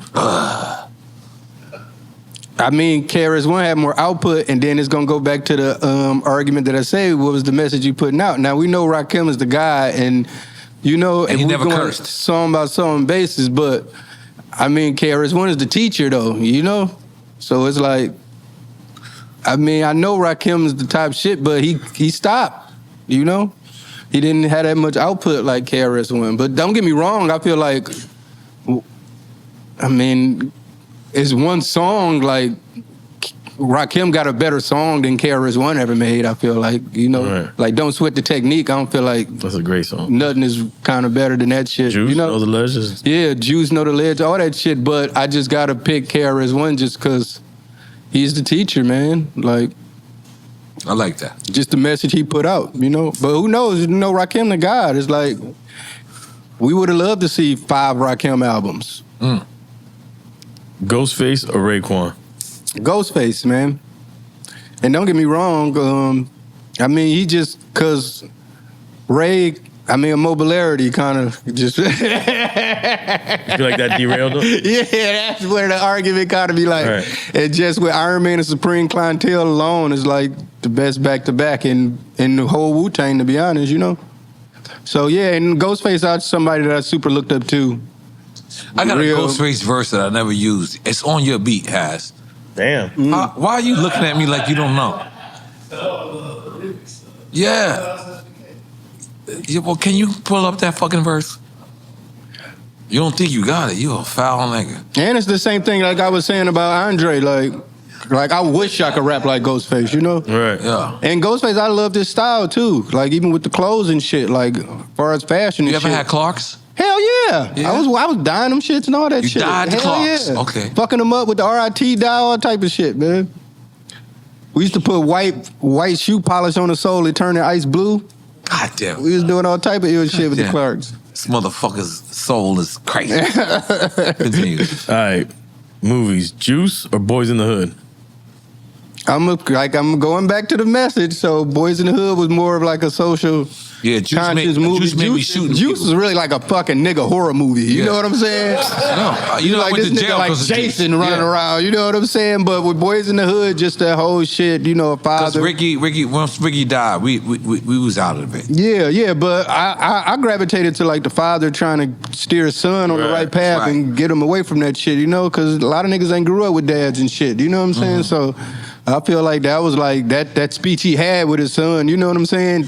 Like my dad ain't never had a sex talk with me. I seen that shit in Boys in the Hood. You know what I'm saying? Yeah. Monique or D.L. Hughley? Comedians? Yeah. I mean D.L. Hughley. You know, but that's just because, you know, he do it more. You know, I mean, he's just more, I think Monique is just more like on some acting shit. And, you know, you can't take that away from her, you know? But just as far as like getting on stage and shit, I mean, of course it's going to be D.L. Hughley. Okay. Next one. Primo or Dilla? Dilla, man. And I mean, the only reason I'm going to say that is because I know a lot of people always arguing shit about, but people gotta understand, man, the shit that Dilla was doing, man, they still talk about and do shit to this day. Like, I was in fucking Sweden one time in like a fucking 5-star restaurant, and they was playing fucking Slum Village instrumentals. Woo. You know what I'm saying? And just with him making that Donuts album, that was pretty much like our version of jazz, you know? Right. Ain't nobody else got that shit like that. Like, you can't just make a fucking album and then it's talking to you through the music, through the beats. Like, he's doing so much shit, man. Like, and he's home team for you. I mean, yeah, but even without that, like, cause I mean, it was so long that I didn't even know that Dilla shit was Detroit shit. When that shit first came out with like Tribe and all that shit, I was like, man, that's some New York shit. Right. You know, I always thought that shit was like New York shit. It didn't till I was like older and shit, and I was like, oh, this shit really some Detroit shit. Yep. You know, because I heard Slum Village when I was a kid, but I was too immature to even understand that shit, man. I'm like, these niggas ain't shooting nobody or nothing. They ain't getting high or nothing, man. Like, I can't get jiggy with this shit. But then when I grew up, you know, I understood the genius in the music, you know? Right. Oh, shit. Yeah. Podcast or radio? I mean, podcasts. Great answer. I mean, because the radio got too many rules. Right. You got to listen to what another motherfucker tell you to do or what you can't talk about and this and that and that and this. Podcasting is fucking, this niggas going rogue. You know what I'm saying? We don't follow no rules. Yeah, I don't know if niggas you going rogue, you know? They trying to put rules on everything podcast. They've been trying over the years. It's Yeah, getting because a you know little the weird. sponsors and shit coming and, you know, but... I mean, this is like one of the illest mediums to be created. Just to have, we always looked at a motherfucker like N.O.R.E as an entertaining ass motherfucker. So to be able to see this motherfucker talk shit every week is like, that's a fucking blessing, man. God damn it. This motherfucker, I love this motherfucker. I ain't gonna lie. I mean, you know what's the crazy shit? And, you got hash in there? Yeah, this nigga, no look, yo! I got hash, library. I smelled that shit. He got a bunch of shit in there. He got a concoction. Let me tell you, so many times I meet people that think they know me. Mm-hmm. And this is probably one of the first times that I think I know you. Okay. You know what I mean? Like, I think I know you. I think this is our first time meeting. Yeah, definitely. Yeah, it's our first time meeting. But me being a fan of how you navigate through this industry, I feel like I know you. You know what I'm saying? So I see people that come up to me and they be like, yo, episode 16, you know what you're doing? I just look at them motherfuckers like, I don't know what the fuck episode whatever. But they know me. And that's how I feel about you. Just in case you know that. I mean, dog, I really feel like y'all raised me, man. Yeah, Queens, just Queens in general, man, raised me, dog. And Miami, and Kendall. They talking about the music, and that's I'm talking about the music, man. I grew up like y'all. Like my dad had me at 16. Right. You know what I'm God saying? Damn it. So I had a young ass pops. You know what I'm saying? Your dad was busting nuts early. Yeah, he had 4 kids by the time he was 21. Damn. Let's make some noise for your dad. Your dad was out here ripping everything. Brand New being a Tribe Called Quest. Tribe Called Quest. I mean, same shit. I mean, you know, yeah, because Tribe it was just too much involved with them, man, you know? Yeah. And then, you know, Q-Tip's like my big homie, man. Tribe is like, you know, that's like my mentors and shit. You know what I'm saying? So I can't go against the grain with that. But I could just really because me, I'm a rap nigga. So, you know, you had Tip and Fife and besides Pooba, man, I really don't. I'll tell you a funny story about Fife, though. I said, N.O.R.E know this, and N.O.R.E know that, but N.O.R.E know Gap. Why? Because N.O.R.E bucked that. But I was giving respect to Bono this, and Bono that, and Bono Jack. Why? Because Bo can't rap. And Fife Dog see me, kid you not. And he was like, I'm gonna get you back. And I was like, what? Like, I was like, yo, this is bigger. Yeah. And that's how much competitive person he was. But you could tell with him, because he was a rapping ass nigga. He took it like I took his line and made it better. As opposed to, I was trying to big him up, and I never got to fix that situation. So Fife died. That's crazy, though. Thinking like, I was like, oh, Fife is gonna diss me. He thought you bit him. No, it wasn't. He thought that. You didn't think you was biting? No, he thought that I took his shit and I didn't biting. Okay. Yeah. Right. Yeah, he still took the old school rule. Yeah. I was like, but I was telling you took it like, and I did it better, right? And that's why you mad. He's like, nah, you bit my shit. You know what? I'm gonna let you ride with that. He could have took it like that. He could have, but it was like in a respectful way. I'm sure he wasn't. Respectful, I'm but sure he was like, wasn't. "Yo, N.O.R.E, I'm gonna take one of your lines, and I'm going to do the same exact shit." And I was like, "No, you're a legend. You're 5 dog." Like I was showing respect, and he was just like, That's them old school rules, man. That's all that was. But he was competitive. If he was to ever do a versus, who would you want to do a versus against? I don't know if anybody can do no verses with me. It had to be like, I don't know, man. I sit in my own class. A$AP like, Rocky? it ain't. Nah, he got fucking problems and all that shit. He got Drake songs. Shit, I can't go with that shit, man. He got to be like some real alternative rap shit. Like, you know? Killer Mike? Nah, man. He got fucking Outkast songs and shit, man. Fuck, okay. So, LP? nah, it ain't. LP? He gonna bust my ass, man. Like LP, like he done too much shit, man. He got fucking Cannibal Ox shit. He can start he a producer, you know? Right. There's so much shit he done producing wise, man. Like that's. So who would you want to go against? I wouldn't want to do that shit, man. You don't want to go I mean, fuck a versus here. I'll fucking battle your ass if anything. Fuck Real that shit. battle. Just get on the corner. No beat, no nothing. Then let's see who's gonna win, you know?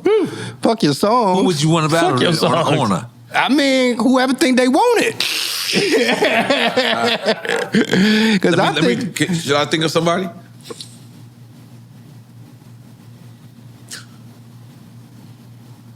Space Ghost Perp. I mean, he a crazy motherfucker, man. I wouldn't even want. I mean, you know, I'd take him to a therapist before I do anything. Who? Joey Badass? Man, it's only 2 rappers I think fuck with me like that, and that's K-Dot and Earl Sweatshirt. So anybody else, I'm gonna give him the business. I like Earl Sweatshirt. So anybody else, they get in the business. Anybody else? Yeah, I mean, besides the OGs over me, but my peer group and my class, yeah, I think I. Any get nigga from the business. XXL cover could get it. I mean, that's a Machine different. Gun Kelly could get it. Action. I mean, like I said, Skinny, man. old, fat Action Bronson could get it. Action a bad motherfucker though, but yeah, but Freddie ain't my class. Freddie was before me, man. Mm-hmm. You know, and Freddie he bust ass though. Every time I've been on the song with him, he got me. So What? Freddie Gibbs. yeah, That's big of you to say. I know. I mean, nigga, you rap, you know what's up, man. That's one thing I hate about these motherfuckers. You know when the motherfucker got you, you know. Okay. Mobb Deep or M.O.P.? Mobb Deep. And it's just, I mean, I feel like I say, Mobb to me got 4, M.O.P. got 2.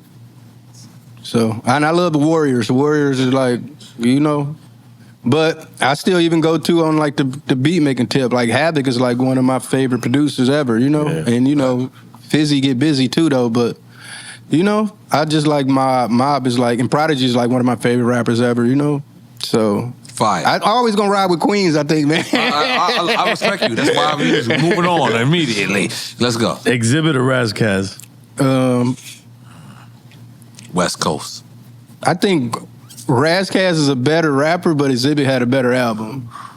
40 Days and 40 Nights is better. By the way, than any. that video might be the best that's video. one of the best rap videos backwards ever. one? Yeah, paparazzi. Not paparazzi. No. What you Was see it is what you backwards? get.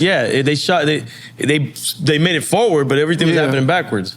But what I'm saying, I thought it was in one take. That's what I thought. Wasn't it back? Wait, was it backwards? No, it's not backwards. I think you get confused. I'm sorry. It was one Walking take. through the that city, you- yeah. Oh yeah, It it was was just one. one take. I'm One take. confusing the So far yeah, I side guess shit. I'm saying Razkaz because he had Solo Nights remix. Okay. Yeah, but Exhibit, I'm Yeah, it was the one take. But I that gotta they I'm did gonna be it. honest. I gotta say, the Exhibit has the best video in hip hop history. No, that video is amazing. And I don't know if it costed money. Hell yeah, that shit did. You know It that- did. I didn't yeah, know. I you didn't know. that. But what I'm saying is the creativity part of him just walking through that one scene. I've never seen nothing that creative. You know it was crazy because they redid it with Joel Santana video, and that was just as dope. So anytime you could just bite a video and that shit still fires. Wow. Okay, next one, E. Scarface or Cube? Like, really? That was on there for real? Yeah. See, that's the one. I gotta take a shot? Yeah, you gotta take a shot.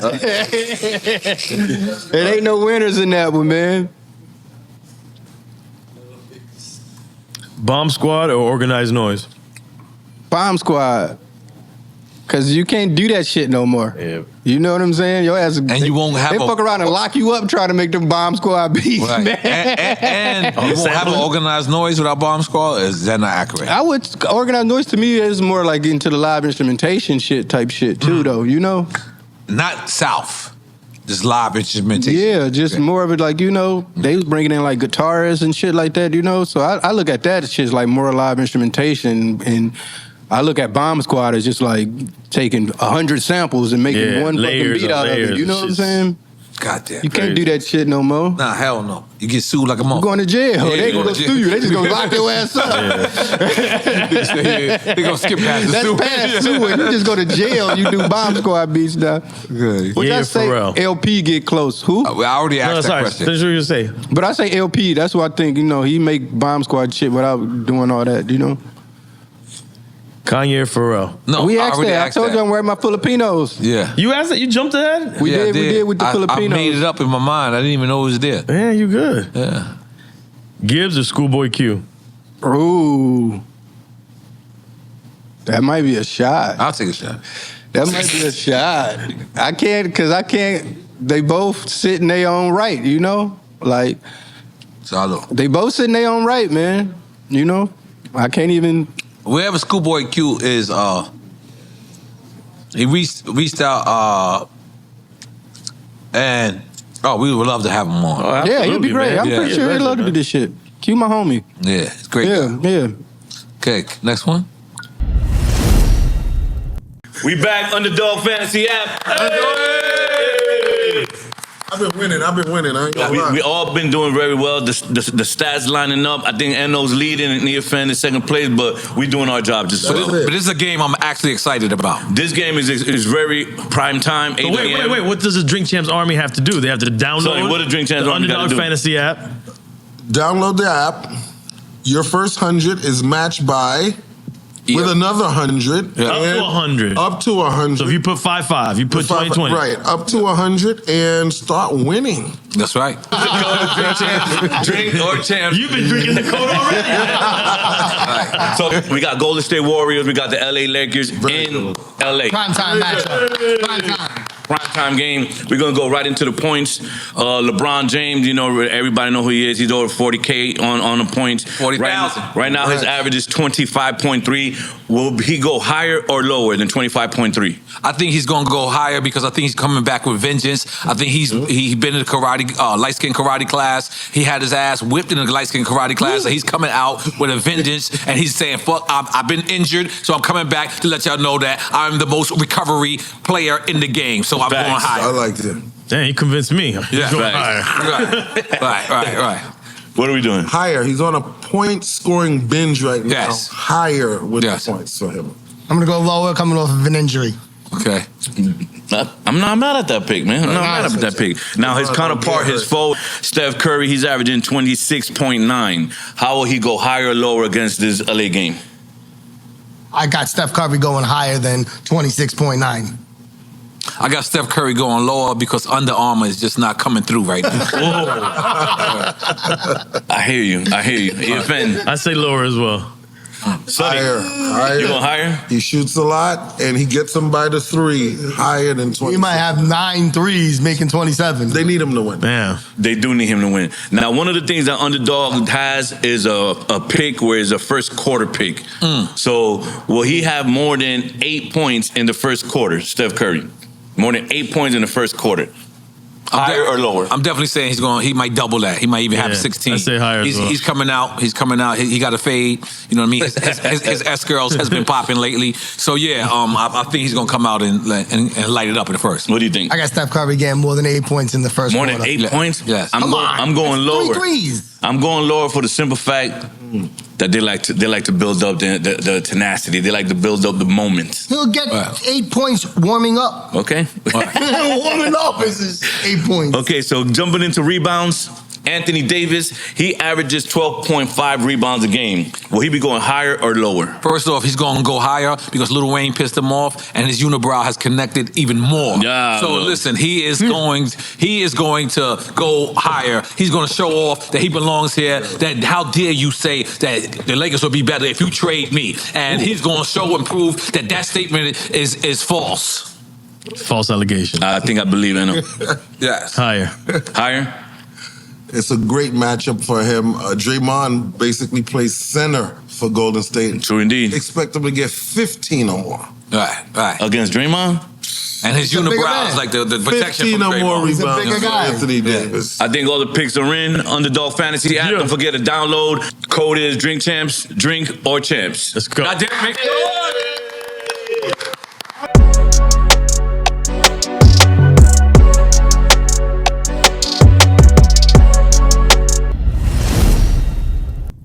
Naughty by nature or Lost Boys?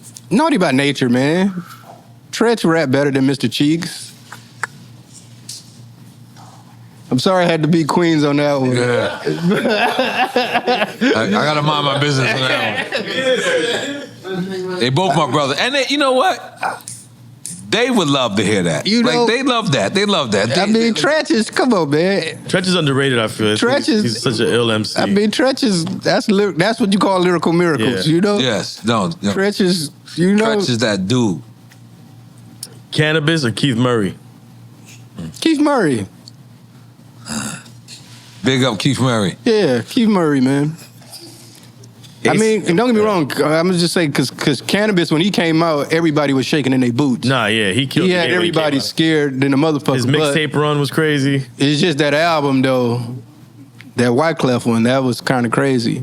With Cannabis. Yeah, that Wyclef. Cannabis, Can I Bust? That was kind of, even that title, you know, and he got a lot of crazy lines, eating ass like me and all that kind of Eat shit. your ass. Yeah. But, like, some of that shit ain't bars no more. It was bars back then, but now Yo, it's listen, like... big up Cannabis. Somewhere And then he along- had that battle when he ripped his notepad out, like, you know, that was that terrible. was too crazy. But Cannabis, wherever you at, he said that me and you didn't send him a car service. Nah, I talked to him. I mean, it hasn't been lately, but we need to have him on the show, man. Yeah, But we I need feel to like have you. He was a game changer when he came out. Yes. I feel like Keith Murray music stood the test of time, though. Like, you listen to some of that Keith Murray shit and you like, fuck. Yeah. You know what I'm saying? Like, Most beautiful thing in the Yeah. world. like some of that shit is crazy, man. It's just like that. And ain't nobody never did that shit since, like, he set in his own right. Like, He'll That get was in a solid you. album, Yeah. too, that Yeah. album. ain't nobody like rapping Big up like Keith Murray. We ain't never heard nobody be like, oh, he rapped like Keith Murray. Ain't nobody Nah, never nah, said nah, that nah. That shit. was You know hella what I'm unique. saying? Keith Murray can't even rap like Keith Murray. His shit is just real. Shit is just real. It's just like that. He'll get in you. Yeah, man. So, Good. All right. A$AP Rocky or Hobson? come on, man. That's a trick question. I mean, they said Rocky, obviously, man. You know, yeah, just A$AP Rocky, man. You know, ASAP, let me just say something. ASAP, I'm really proud of ASAP. You know why? They really changed the trajectory. I'm using big words. You guys know I don't use big words. Of New York rap. Mm-hmm. He went out there and took a risk. I like that. yeah, and he was just being him too. It he wasn't was like just it was being nothing him. that was forced, you know. So Rocky- I want to big up ASAP, Rocky, ASAP, Ferg, all the ASAPs. Even the He ASAP. did try to sell us Under Armours though. He did, but we didn't fall for it. That's the only thing we ain't fall That's for. the one. Yeah, we he were like, tried to sell us the Under Armours. That You was and Steph fucking- Curry, you gotta relax. Yeah, like that's the one strike, man. You got, come on, man. No, other than that, but I like his he got some whiskey. Yeah. Great. Got some Canadian whiskey. I fucking fantastically liked it. Yeah, that was Yes. It's Canadian Japanese whiskey. He showed us bootleg, but it was the first time I got bootleg shit. I was like, I'm good. It's fucking dead. Wasn't it the same homies that came with Kevin Hart and his? Yes, his and brand? Kevin Hart people. I love those people. Those people. Yeah. What are those people? What are their name? Whatever they are. They No, are Mercer's great. the name of the. That's yeah. Whiskey, Mercer, vegan Mercer or something. 2 words, of course. Okay, go ahead. Go to the next one. Biggie or Big Pun? That's a good one. I only got one shot left too.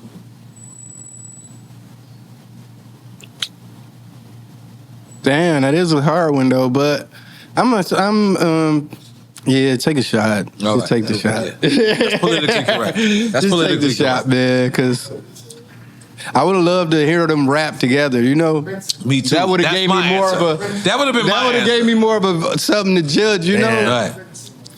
Was there never a record of them two? No. Nah, they existed in two different time frames. Yeah. Yeah. Biggie was going 97. Yeah. And Pun didn't come out till 98. But there's some. I must have been some bullshit that was circulating. You relating Joe. No. There was something that was put in an old freestyle. Well, if Pun and Biggie was in the same room, Pun wasn't Pun. Does that make sense? Yeah. Yeah. You know what I mean? Like Because in my head, like I want to just say like Biggie, just because I got more shit to, you know. But Yeah. then I just think about Pun verses, and it's like, but Biggie can't, you know. So it's like, we but- get it. We yeah, get it. that's even, man. Yeah. Dave Chappelle or Chris Rock? Yeah, Dave Chappelle. But I mean, that's the crazy one. But yeah, I'll just say Dave though. I'll say Dave. Let's pick up Dave Chappelle, man. Yeah. I ain't gonna lie, man. I'll just say Dave. I like hanging with comedians way more than I like hanging with rappers. Ask me why. I mean, I kind of could get that. I think kind we of all get that. understand. I kind of like A hanging with comedian you. cannot stop being a comedian. Yeah, I mean, it's just in them, you know. And then We the were rap, with you know, Dave- Go ahead. rappers is like, you A know, rapper ain't- superheroes. ain't They like gonna- wrestlers. They got their Other than rapper Kanye, persona. you other know? than Kanye, I'm gonna be honest with Yeah. you. Other than Kanye, rappers don't rap every aspect of their life. Mm-hmm. Comedians just have to be funny. Yeah. I mean, So the whole world, they can just see shit and just, you know, everything could become a joke to them, you know? Right. Don't get me wrong, I've been around some comedians that's funny as fuck on stage and ain't funny in real life, though. You know? Ain't funny. In Yeah, real they life. ain't cracking no jokes and Who you shit. talking about? I mean, I ain't couldn't, no, but I'm just saying, they just... You see, I tried you. Yeah. If you was drinking, you would have felt on that, And right? to be back on that, I do think Chris Rock does have better specials than Dave Chappelle. I think that's just more preference for me. I just like Dave Chappelle, you know, just with the show and all that shit. But I do feel like Chris Rock specials early, you know, they was crazy, you know. I love Chris and Dave Chappelle, man. Let's make some noise for them both. I'm gonna take a shot for that. So I'm I'm gonna take a shot for Chris Rock and Dave Chappelle because they both gave me the most greatest compliment. I walked into N.O.R.e's party, his 50th birthday party. I walk in and the first person I see is Chris Rock. And Chris Rock says, "I ain't gonna talk to nobody, nigga." I said, "It's Chris Rock." Yeah. And he just said, "I ain't talking to nobody, nigga." And I said, he said, "But if I talk to somebody, I'm coming to drink Champs." And I was like, my wife looked at me and she just gave me like the handshake. She was like, "I'm so proud of you." Fire. Like, and by the way, this is no cameras allowed. This is Nas' 50th birthday party. So it's like, it was just so beautiful. So Chris Rock, man, I wanna thank him. Yeah. Let's continue. That's it. I gotta Last take a one. shot, right? Okay. Last one is on you. Loyalty or respect? I gotta pick one? No, you can say I both. mean, because to be honest, man, like I do watch the show and I see a lot of times motherfuckers be on here and they be like, respect. And they be like, motherfucker, you get disrespected every day, man, you know? Baby mamas call you out your name, all type of shit. You still, so to me, man, I don't care about loyalty because loyalty come at a cost, you know? And you get disrespected by motherfuckers you love every day and you still go back and you still love them, you know what I'm saying? So to me, I just want honesty. You know, just be honest to me. You know what I'm saying? I'd rather a motherfucker not look me in the fucking eyes and lie to me, but a motherfucker disrespect you all the time. You just gotta, you know, it is what it is. The kids disrespect you. So he said neither. You know what I'm saying? You still love them. The motherfuckers you love the most disrespect you and be unloyal to you. You still gotta be with them. You still gotta love them. I don't know what answer he picked. No, but he I'm said taking a he shot. said neither. We got a drink. Neither. I'm taking a. I'd me, always that say was both. that- I'd always say both, to be honest. To me, I just want honesty, man. Right. Tell me you ain't gonna be loyal, you know? I'm gonna drink of this and take a Yes. pee-pee. Yeah, salud. Take a piss, guys. Be right back. So what are you drinking right now? Oh, this is iced tea. You ordered some weird shit though. Yerba mate. What is it? Is that's the Yerba mate? It's just like a that's the Ozempic? caffeine type. It's like That's the Ozempic of tea. two times stronger than coffee type shit. It's not. That's what they call it. I never heard of that, but I drink it a lot. I mean, that's what I drink, you know. Right. I mean, I drink coffee in the day. You know what I'm saying? Right. But I like it. So, because a lot of people can't go from one extreme to another extreme, do you think that's what you call it? Like you went from one extreme, like you know, like you said cocaine, all that, and then now you go into this other world. Is that what you think? What you mean? Another world of like what? Just being sober? I feel like that's what we're supposed to be doing. That's what you're supposed to be doing. And like, you know what I'm saying? Yeah, like, but do you think you doing right? Like, I don't feel like I should be applauded for doing something I'm supposed to be doing, you know? But is that one extreme to the next? I wouldn't say it's an extreme. I mean, the hard part is you just realize, like, man, where all the time go? Now, you know, now, like, I ain't sitting around smoking blunts or drinking all day. It's like, fuck, I have so much fucking time on my hands now. Right. It's like, what the fuck? So now I just pour myself more back into my work now. I mean, I feel like I honestly regained the love for making music again. Because before, you know, it just used to be like, you know, you gotta do it type shit. Like, I go to the studio and get fucked up and just want to knock that shit out so I can go back to getting fucked up. Now it's like I'm just back in love with the process of just, now it's fun again. You know, or even being on stage. You know, before, the motherfucker was thinking about the after party more than the actual show. So how do you mosh pit in the mosh pit without being mosh? I ain't moshing shit. I ain't, you know, hell no. I think, man, we old, man. That shit don't come back. Shit don't heal quick like it used to. You know what I'm saying? I ain't trying to break no bone and do nothing, man. All that shit hurt now. Right. You wake up sore and shit, man. Shit, man. Motherfucker fuck too hard. Your fucking pelvic bone be hurting and shit now, man. I ain't even trying to do that. Let me ask you. I get it all the time. What's the worst rumor you heard about yourself? I don't know, man, because shit, if you heard it, it might be true about my ass, so I don't know if it's going to be a rumor. Like what? What's the worst? I don't know, because I don't know what people have said about me, man. I mean, shit, it might have been true. So I don't know. You don't research yourself? No, I don't do that. I mean, I don't know. No, I wouldn't think I have, you know, rumors, you know. I respect that. I mean, maybe. I mean, nah, I ain't. Yeah, I mean, motherfucker, like I ain't never smoked no crack or nothing like that. You know what I'm saying? I've seen people be like, Danny Brown crack. I've done some bumps and shit, but I ain't never smoked no fucking crack. I sold crack, you know? Sold crack. I ain't never did no fucking meth, no heroin, none of that kind of shit, you know? Even though that ain't something like his fucking award or something, right. You know? I was a pill guy, you know?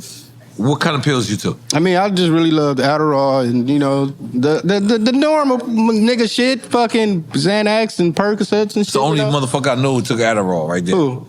Diego, right there. I used to take them shits every day. I used to take them just being bored. And he used to say he's taking it for taking the test. I mean, this nigga ain't had no test ever. I mean, they did. Don't get me wrong. Like, that's how it started with me. Like, you know. Really? Like, somebody told you could study better? No, I mean, I just, you know, people just, I mean, like, the first time I did the Adderall, I made, like, 5 of the illest songs I ever made, like, back to back. So then it just get to the point, then after a while, but if you do them for so many long, after years and shit. What songs did you make on Adderall? That was during the hybrid time. Not $25. No, that was, I mean, probably, yeah, I probably did. But, like the hybrid, that was that album. So I can't remember the actual 5, but I know I wrote the hybrid. Why do I like y'all Detroit niggas high? Like I like you and Eminem high. I'm sorry. I mean... You don't like them healthy, bro? I like them healthy, too. I understand what he's saying. I know what he means. Because everybody likes a car crash. Yeah. You know, it's something you want to stare at, but, you know... I'm sorry. Yeah, everybody. I'm sorry. I don't think he means a car crash either. I think he just he thinks that when people were on drugs, they were more creative. I thought that too, but now since I've been sober, I realized that shit just in me. Right. You know, if anything, the drugs and alcohol Eminem, and I'm shit sorry. was fucking me up more. Right. It was taking me more out of who I wasn't. You know what I'm saying? Right. I was, you know, but I always been a funny motherfucker or just being able to fucking rap. So that shit was always just in me before the drug shit. You know? Yeah. And you could rap funny. You could rap sober. Yeah. Now, you know, I thought it would be hard, but I feel like I'm better now. How long did it take you to realize that though?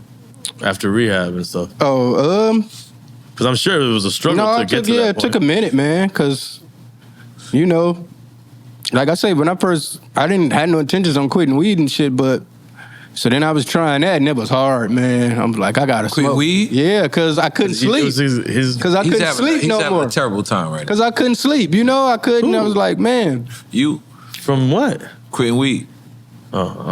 Yeah, but it was just hard. But you know, it's like everything else, man. Just time, man. You know, time heals all wound kind of shit, you know? Now, like I say, I could love it from afar. But as far as just like making music, I think, because now, like I say, I had so much time on my hand, I started back like making beats and shit, you know? I used to make beats all the time, like 2007, then I found people that made beats better than me. So I was like, fuck my beats. So now I just got nothing but time. So I've been back making beats again and just falling back and just with love, with just having fun with it. So I don't even, if people might hear my shit and be like, oh, nah, he ain't better than what he was high, but I'm having more fun now than I was before. Any techniques to zone in? Because I know that's what helps. It's more of a conscious thought with me, you know? Before it just was like get high and just try to say the craziest shit I can think of.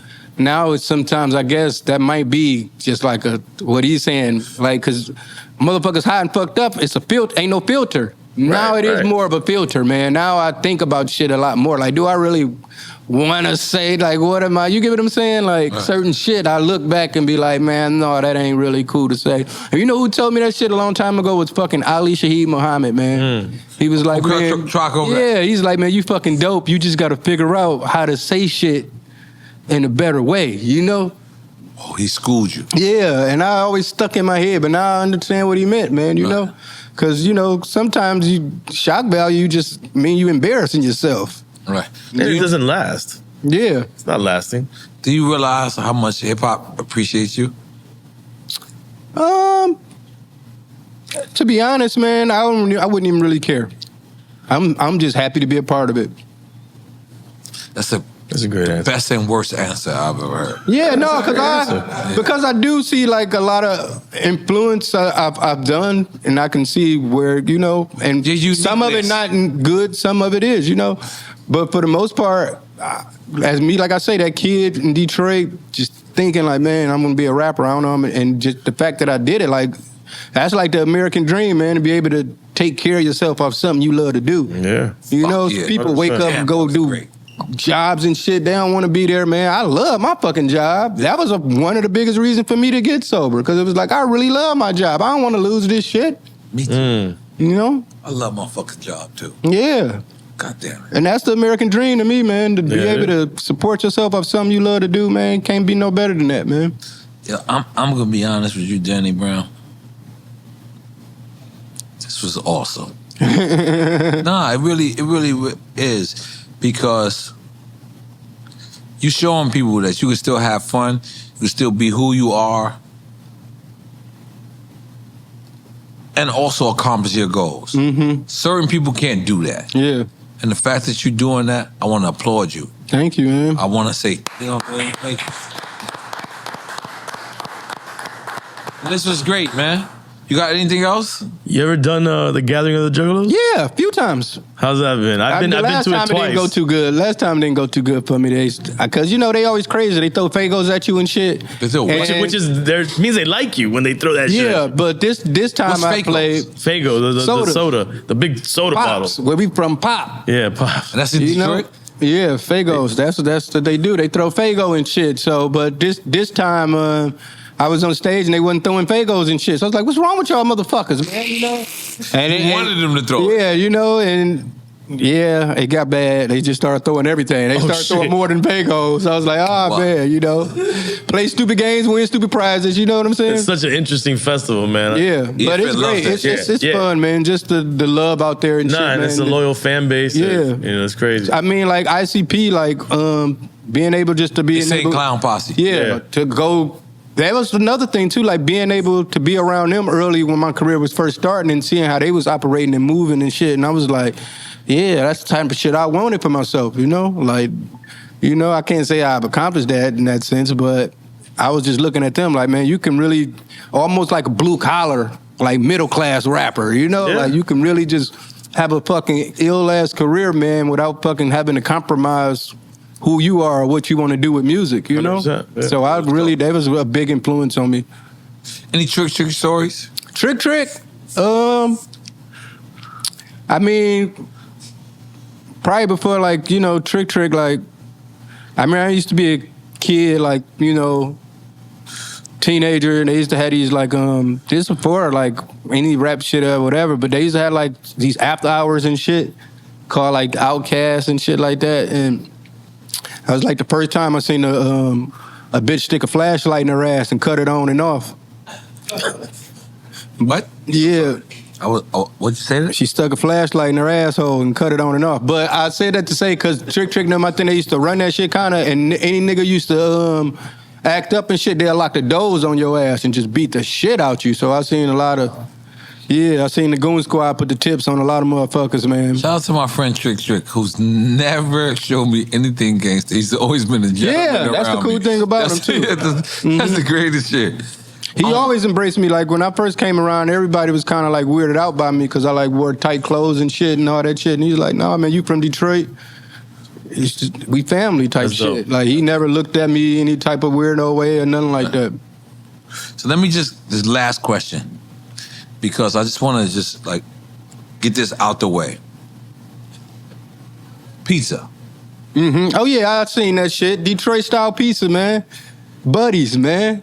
That shit is fire, man. That came out already? I was talking about that? I seen that shit. That was with G Herbo last week. I seen that shit.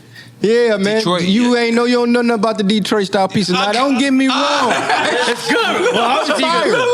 It's fire. Okay. Now, I didn't even know that came out already. It's becoming a phenomenon. We got Detroit style pizza so in Austin Detroit is now. throwing their hat in the ring in the pizza. Bro, the pizza's amazing, what man. What it is really? Oh, now you with Detroit? I'm telling you. I said it on that episode. He That's did. why He said the it. size of He said Detroit. it. They actually got some Detroit style pizza restaurants in New York.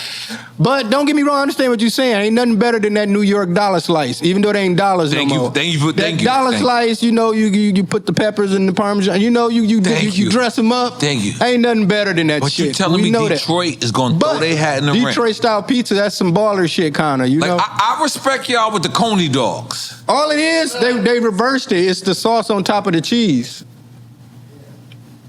That's where y'all lose. I'm gonna be honest. Nah, You man. shouldn't have brought It's that more, back. it's more, man. I think it's more than that. It's just the way That's they what they lose. the pan It's style. an Like, old-ass recipe, but it's good, man. When you in Detroit, man, go to Buddy's Pizza, man. Okay, all right. Buddy's It's Pizza. amazing. And I'm going to because Buddy's I've had Detroit style pizza everywhere. Like, it ain't still, you know, they gentrified it, man. Because I'll give y'all the yeah, glizzies. shit's in Whole Foods now. Like, Yeah, like, I'll give y'all the glizzies, the Conies.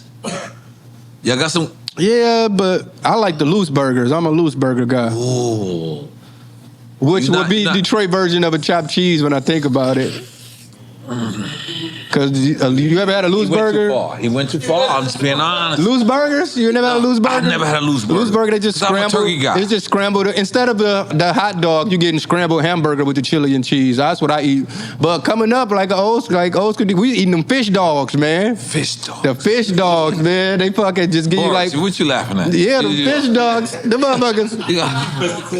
I ain't gonna lie. he's like, I like it. Yeah, calm down. Yeah, the fish dogs is our shit. It's like a fish patty on a hot dog bun with the Okay. tartar sauce and squeezed cheese. So But- I'm looking at you as a man. You saying that Detroit could throw their hat in the ring It's two different styles. You have to compare it to that Chicago deep dish. Chicago deep dish. Okay. Which is, people like they say, I respect people in you Chicago, staying in they y'all don't league. eat that. I respect Yeah, I think that. the Detroit one's better. I'm saying the dollar slice gonna reign supreme every time. All right, in the hood, the dollar slice. That's a classic. That's It's a gonna classic. reign supreme. That New York dollar slice ain't beating that. The only thing about that, because I don't eat no cheese pizza anywhere else. That dollar slice You eat cheese. cauliflower pizza? Nah, man, come on. You just now. say nowhere else other than New York. When I'm in New York, you don't get no pepperoni. Yeah. You just straight cheese Straight slice cheese, with the that's garlic right. and all that shit. That's right. Dress that motherfucker up. That's right. So yeah. That's right. God damn it. Anywhere else, you got to get pepperoni for it to be good. You know. What? One more? What the fuck? Okay. Oh, the BMF series. Mm-hmm. How do you feel about the show? I haven't watched it that much. I mean, I seen the first season. It was good. It was good. I mean, Because it's about Detroit. yeah, it was good. I liked it. I mean, like I say, that was kind of before me, so I can't really. Oh, you I don't didn't see really BMF? know too They much. didn't buy I seen you them when they was in bottles? Atlanta. Oh, okay, yeah. I was in Did they buy Atlanta you one bottles time. in Atlanta? No, they ain't know me. I was just like, I was hanging with some other motherfuckers. All right. But I do know that there was a time where I seen the motherfuckers made it rain so much. We left out of Magic City. It was so much money inside my Atlanta, hoodie. Magic City. Like my hoodie, I was just whipping out money. It was everywhere. I was like, fuck, I ain't never seen no shit like that in my life, you know? Detroit. Yeah, and they was from Detroit, which made us proud. Like, yeah, Detroit niggas doing it, you know? But I can't say I really know too much about that shit, you know? Yeah, but I recommend you watch that. No, I watched the first season. I just I don't know, man. I watch 60 Minutes and shit now, man. I've been watching Dateline and shit. I don't really watch that kind of shit no more, man. Like, I don't know, something about me now. I don't know, man. Maybe I'm starting to be my age. That's great. You know? Be your motherfucking Like, you know? Be your motherfucking Dan, let's just say something. On behalf of me, EFN, and all the Drink Champs, we've been excited. We wanted to give you your flowers. We wanted to show you how much hip-hop loves you. And we did it tonight. Thank you so much, Salud, man. my brother. Thank you, man. Salud. Cheers. Salud, my brother. Salud. I got a five ahead. Yeah, what is that? Iced tea? Fuck it. Yeah. We gonna salute with iced tea. Fuck it. First time ever on Drink Champs. We salute with iced tea. But hold on. I'm gonna do the benzino on y'all motherfuckers. Go ahead, what's that? Oh, shit. All right. Take the picture. Yo, you rolled up on?